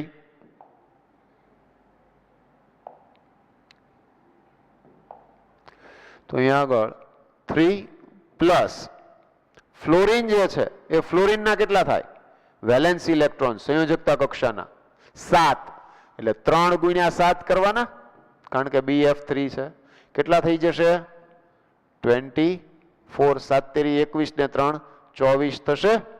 ટોટલ 24 થશે. Divided by 8. તો કે કઈ રીતે? તો કે જો આ વેલેન્સ ઇલેક્ટ્રોન જે છે એ 8 or less than 8 હોય તો ડિવાઇડેડ બાય 2. 8 કે 8 કરતા લેસ નંબર ઓફ ઇલેક્ટ્રોન્સ થાય તો કોના વડે ડિવાઇડ કરવાનું? 2 વડે. અને જો મોર ધેન 8 ઇલેક્ટ્રોન્સ હોય તો ડિવાઇડેડ બાય શું આવશે? 8 આવશે. એટલે અહીંયા તમે 8 3 જા બરાબર 8 તેરી 24 એટલે 3 આવશે અને આ 3 આવશે તો હાઇબ્રિડાઇઝેશન કયું આવે sp2 જો આન્સર 2 આવે તો sp 3 આવે તો sp2 4 આવે તો sp3 5 આવે તો sp3d sp3d2 એ રીતે ઓકે મોસ્ટલી આપણે sp sp2 sp3 બોન્ડ એંગલની અંદર હોય છે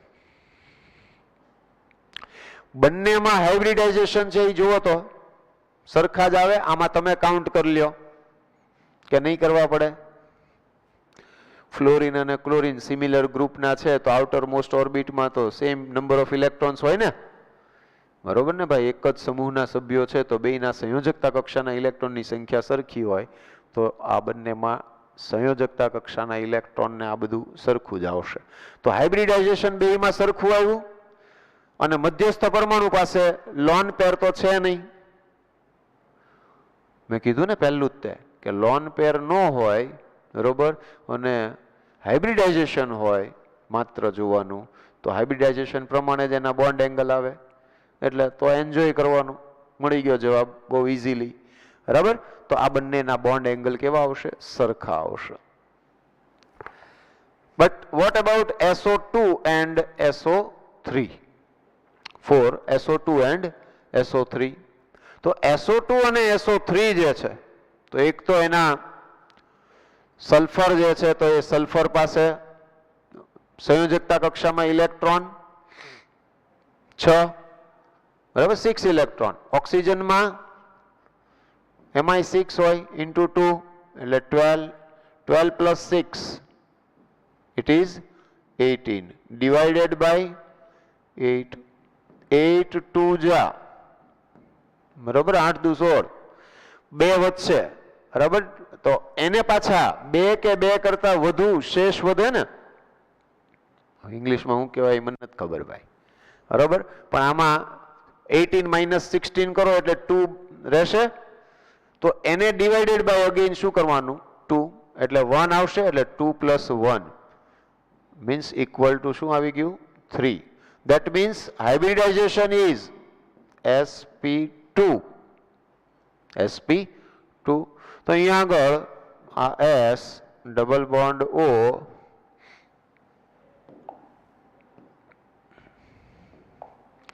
s double bond o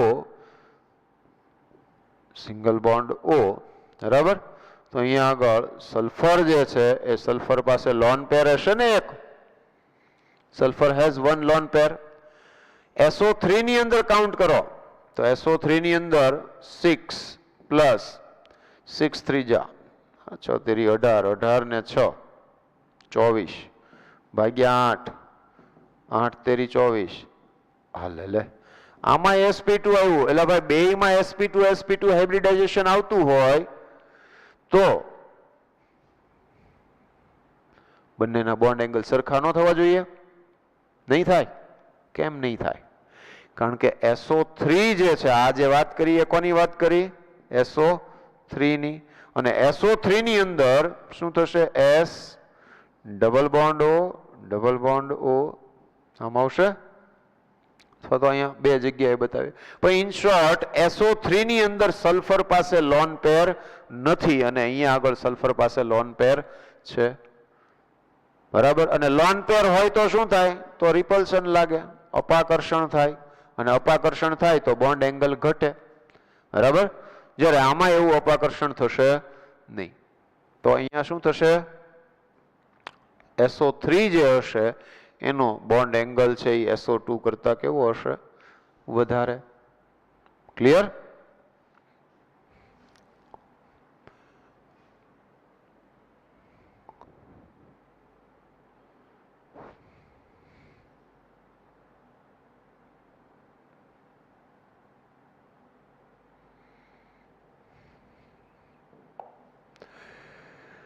next is CO2 CO3 -2 અને CH4 આવું આપ્યું છે તો એમાં શું કરશો સેમ વસ્તુ પહેલા તો હાઇબ્રિડાઇઝેશન જ તમારે નક્કી કરવું પડે પહેલું કામ એ કરવાનું બીજું કામ એ કરવાનું કે સેન્ટ્રલ એટમ કયો છે મધ્યસ્થ પરમાણુ એના ઉપર લોન પેર આવે કે ન આવે એ જોવાનું અને લોન પેર જો હોય તો અપાકર્ષણના સંદર્ભમાં વિગત છે એ જોવી પડે, બરાબર.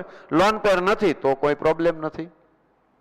તો અહીંયા આગળ CO2 તો કાર્બન ડાયોક્સાઇડ જે છે એમાં તો આમ નોર્મલી આપણને ખબર હોય કે C ડબલ બોન્ડ O આમ છે, પણ છતાં આના પ્રમાણે જોવું હોય તો કાર્બન છે એની સંયોજકતા કક્ષામાં ઇલેક્ટ્રોનની સંખ્યા કેટલી થાય? 4. ઓક્સિજનમાં 6, 6 દુ 12, એટલે 12 ને 4 16, 16 ભાગ્યા 8, બરાબર. 16 ડિવાઇડેડ બાય 8 શું થશે? 8 2 જા, એટલે કયું હાઇબ્રિડાઇઝેશન થઈ ગયું? sp. તો CO2 માં sp હાઇબ્રિડાઇઝેશન છે. ઓકે, સેન્ટ્રલ એટમમાં ક્યાંય લોન પેર છે નથી, તો બોન્ડ એંગલ કેટલો હોય? 180 degree. What about CO3 minus 2? તો CO3 માઇનસ 2 ની અંદર કાર્બનના 4, ઓક્સિજન છે એ ઓક્સિજન પાસે કેટલા હોય? વેલેન્સ ઇલેક્ટ્રોન 6 ઇન્ટુ 3, 6 3 જા, બરાબર ને, 6 3 18, માઇનસ 2 છે એટલે પ્લસ 2 કરી દો, બરાબર. પ્લસ ચાર્જ હોય તો એટલા ઘટાડી દેવાના, માઇનસ હોય તો એટલા એડ કરી દેવાના. એટલે અહીંયા આગળ 24 થશે. 24 ડિવાઇડેડ બાય 8 શું આવશે? 3. દેટ મીન્સ હાઇબ્રિડાઇઝેશન કયું થઈ ગયું? sp2, બરાબર.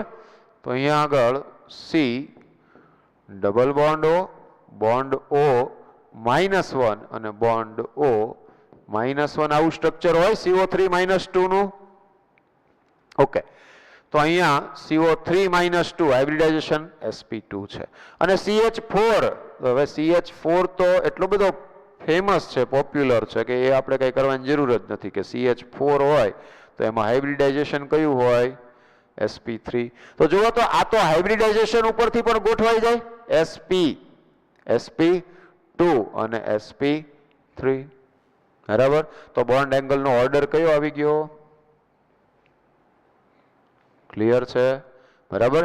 આ રીતે આને આપણે સોલ્વ કરવા પડે, પણ આ રીતે જો આપણે જોતા જઈએ તો વાંધો ન આવે.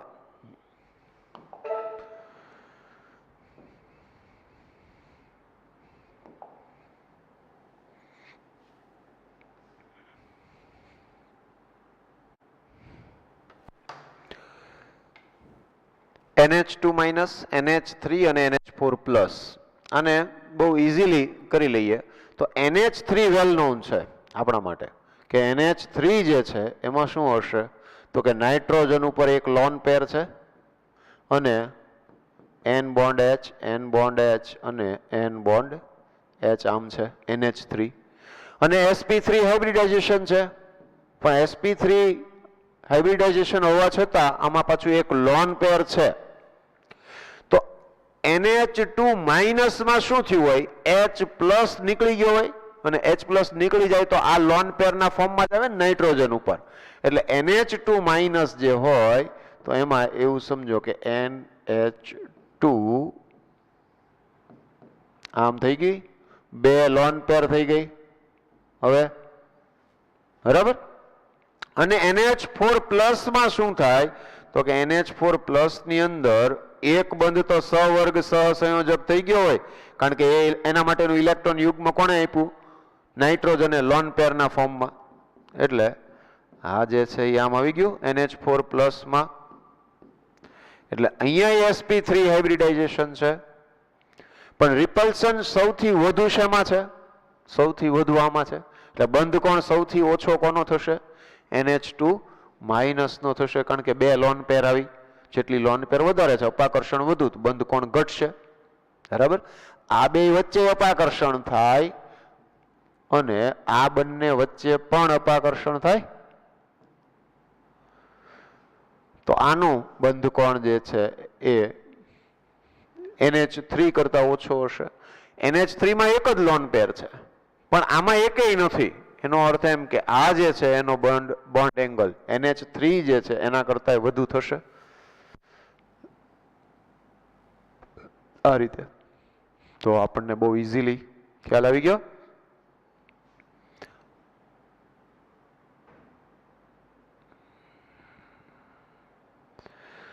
તો અહીંયા આગળ નેક્સ્ટ ક્વેશ્ચન છે OF2 OH2 OCl2 OBr2 આમ છે. તો બધામાં સેન્ટ્રલ એટમ સેમ છે, બરાબર. સાઇડ એટમ છે એ ચેન્જ થાય છે અને શું થાય છે એમાં, તો સેન્ટ્રલ એટમ છે એ સેમ રહેતો હોય તો બોન્ડ એંગલ જે છે એ બોન્ડ એંગલ માટે શું કહી શકાય, directly proportional to size off side atom આવે કે ઇન્વર્સલી પ્રોપોર્શનલ ટુ આવે, બોન્ડ એંગલ જે આવશે એ બોન્ડ એંગલ. તો અહીંયા આગળ OF2 OH2 OCl2 અને OBr2 તો ઓક્સિજન છે એ તો સરખો જ છે, સેમ જ છે. સાઇઝ ઓફ સાઇડ એટમ જે છે એ શું થશે, શું આવશે, directly proportional to size off side atom. Bond angle is directly proportional to size off side atom, બરાબર.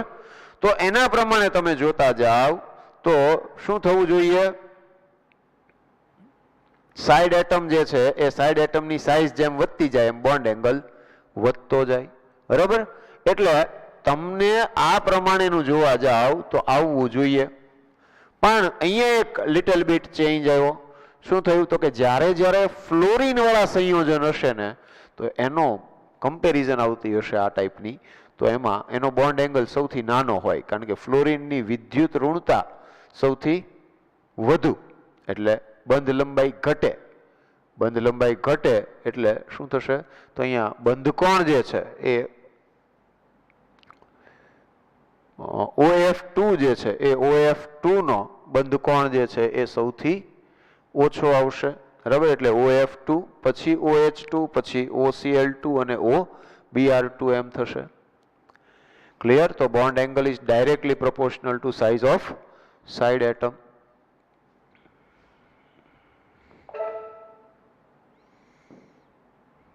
ઓકે.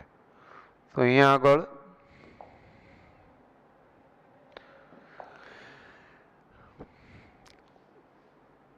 આપણે જે એક બે વસ્તુ બાકી ગઈ કે બોન્ડ એંગલ ઇઝ, આપણે આવું લીધું ને કે bond angle is inversely proportional to size of central atom.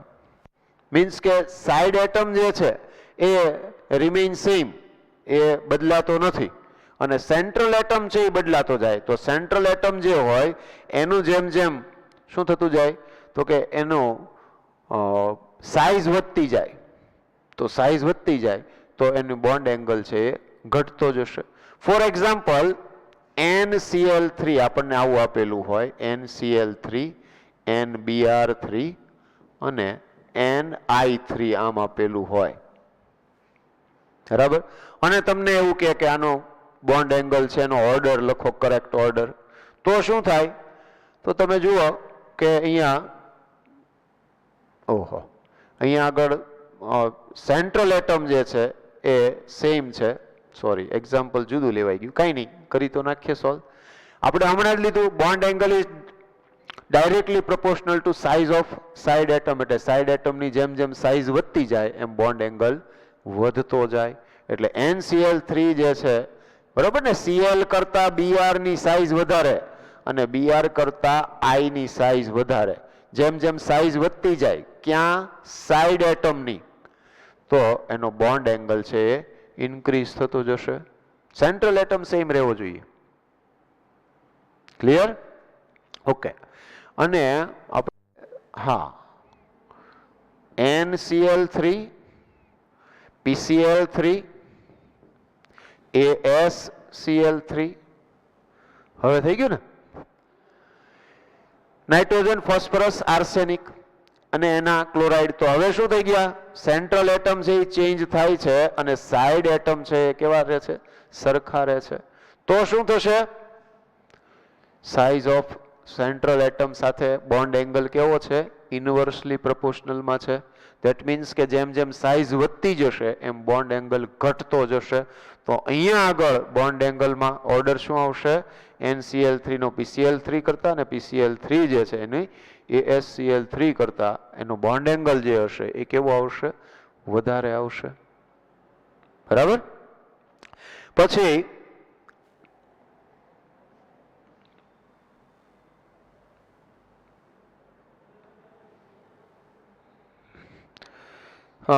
એક વધુ એક્ઝામ્પલ લઈ લઈએ કે ClO4 -1 ClO3 -1 અને ClO2 -1 માં જો તમને બોન્ડ એંગલનો ઓર્ડર કે તો શું કરશો? અગેન હાઇબ્રિડાઇઝેશન ચેક કરીએ. બરાબર. તો હાઇબ્રિડાઇઝેશન Cl માં તો કે 7, પછી ઓક્સિજનમાં આમ હું ગુજરાતીમાં કરું તો 6 ચોકુ 24, ઓક્સિજનની વેલેન્સ ઇલેક્ટ્રોન કેટલા? 6 × 4 એટલે કેટલા થશે? 24 અને -1 છે તો +1 કેટલા થાય? આ 32 ડિવાઇડેડ બાય 8 4 આવ્યા.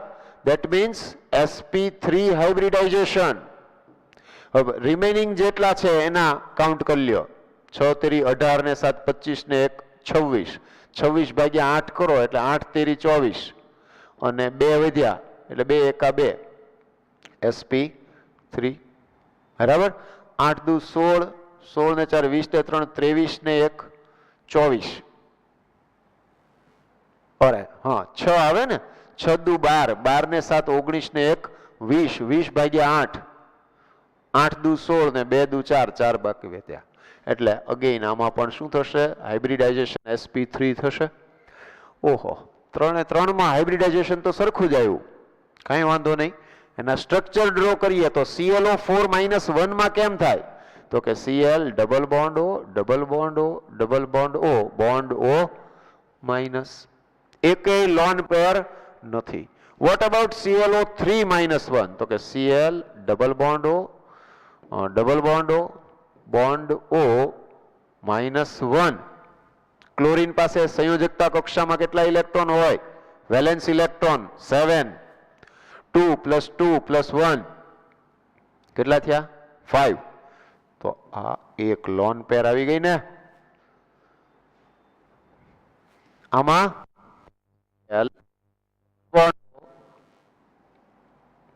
બોન્ડ O માઇનસ, તો હવે 4 ઇલેક્ટ્રોન એટલે 2 લોન પેર થઈ. આમ શો કરી દઈએ અત્યારે. આઈ થિંક બાકીનું કામ તો તમે કરી લેશો હવે. બરાબર. તો એનો બોન્ડ એંગલનો ઓર્ડર જે છે એ ખ્યાલ આવી ગયો ને. આમ આવશે. બરાબર. લો, તો આ બોન્ડ એંગલના રિલેટેડ જે આપણે ક્વેશ્ચન હતા એ, કારણ કે બોન્ડ એંગલને રિલેટેડ ક્વેશ્ચન છે એ બહુ આવે છે, સાથે કેટલુંક હાઇબ્રિડાઇઝેશન જે છે તો એ પણ આપણને આવડવું જોઈએ. અને પછી કેટલાક એક્ઝામ્પલ્સ જે છે, ફોર એક્ઝામ્પલ H2O, H2S અને H2SE, H2TE આવું જે હોય, જો હાઇડ્રોજન છે આમાં શું ચેન્જ થાય છે? Central atom. તો એ સેન્ટ્રલ એટમ છે એની સાઇઝ પ્રમાણે તમે એનો ઓર્ડર જે છે એ ઓર્ડર લખી નાખો. બરાબર. તો અહીંયા ઓલમોસ્ટ તમારા જે મેઇનલી બોન્ડ ઓર્ડરને રિલેટેડ ક્વેશ્ચન્સ છે, તમારા બોન્ડ લેન્થને રિલેટેડ ક્વેશ્ચન છે, એમાં એક્સેપ્શનલ કેસીસ જે છે એ બેક બોન્ડિંગ વાળા છે. બાકીના બધા છે એમાં તમે બે રીતે કરી શકો. એક બોન્ડ લેન્થનો તમને જે રફલી આઈડિયા હોય, single bond, double bond, triple bond, અને એ સિવાય તમે એમાં બોન્ડ ઓર્ડર ઉપરથી જઈ શકો. બરાબર. બોન્ડ ઓર્ડર છે એને પણ તમે બોન્ડ લેન્થ સાથે રિલેટ કરી શકો. તો એના ઉપરથી તમે બોન્ડ લેન્થ છે એમાં શેમાં વધારે ઓછી કે એ ટાઈપના જે ક્વેશ્ચન આવે તો એ સોલ્વ કરી શકશો. બાકી બોન્ડ એંગલના ક્વેશ્ચન છે તો એ મેં તમને કરાવ્યા અત્યારે. એમાં જે મેઇનલી એની જે ફોર્મ્યુલાસ છે સિમ્પલ અને હાઇબ્રિડાઇઝેશન છે ફાઇન્ડ આઉટ કરવાનું છે, એના ઉપરથી તમે કરી શકશો.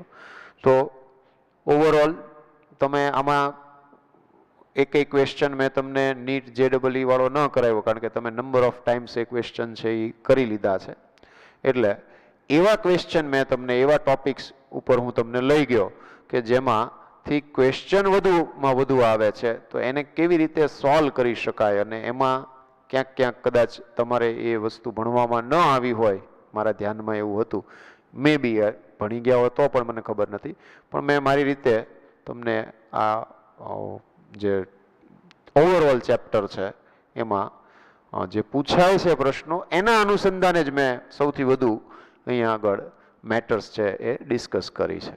Okay, thank you very much and all the best.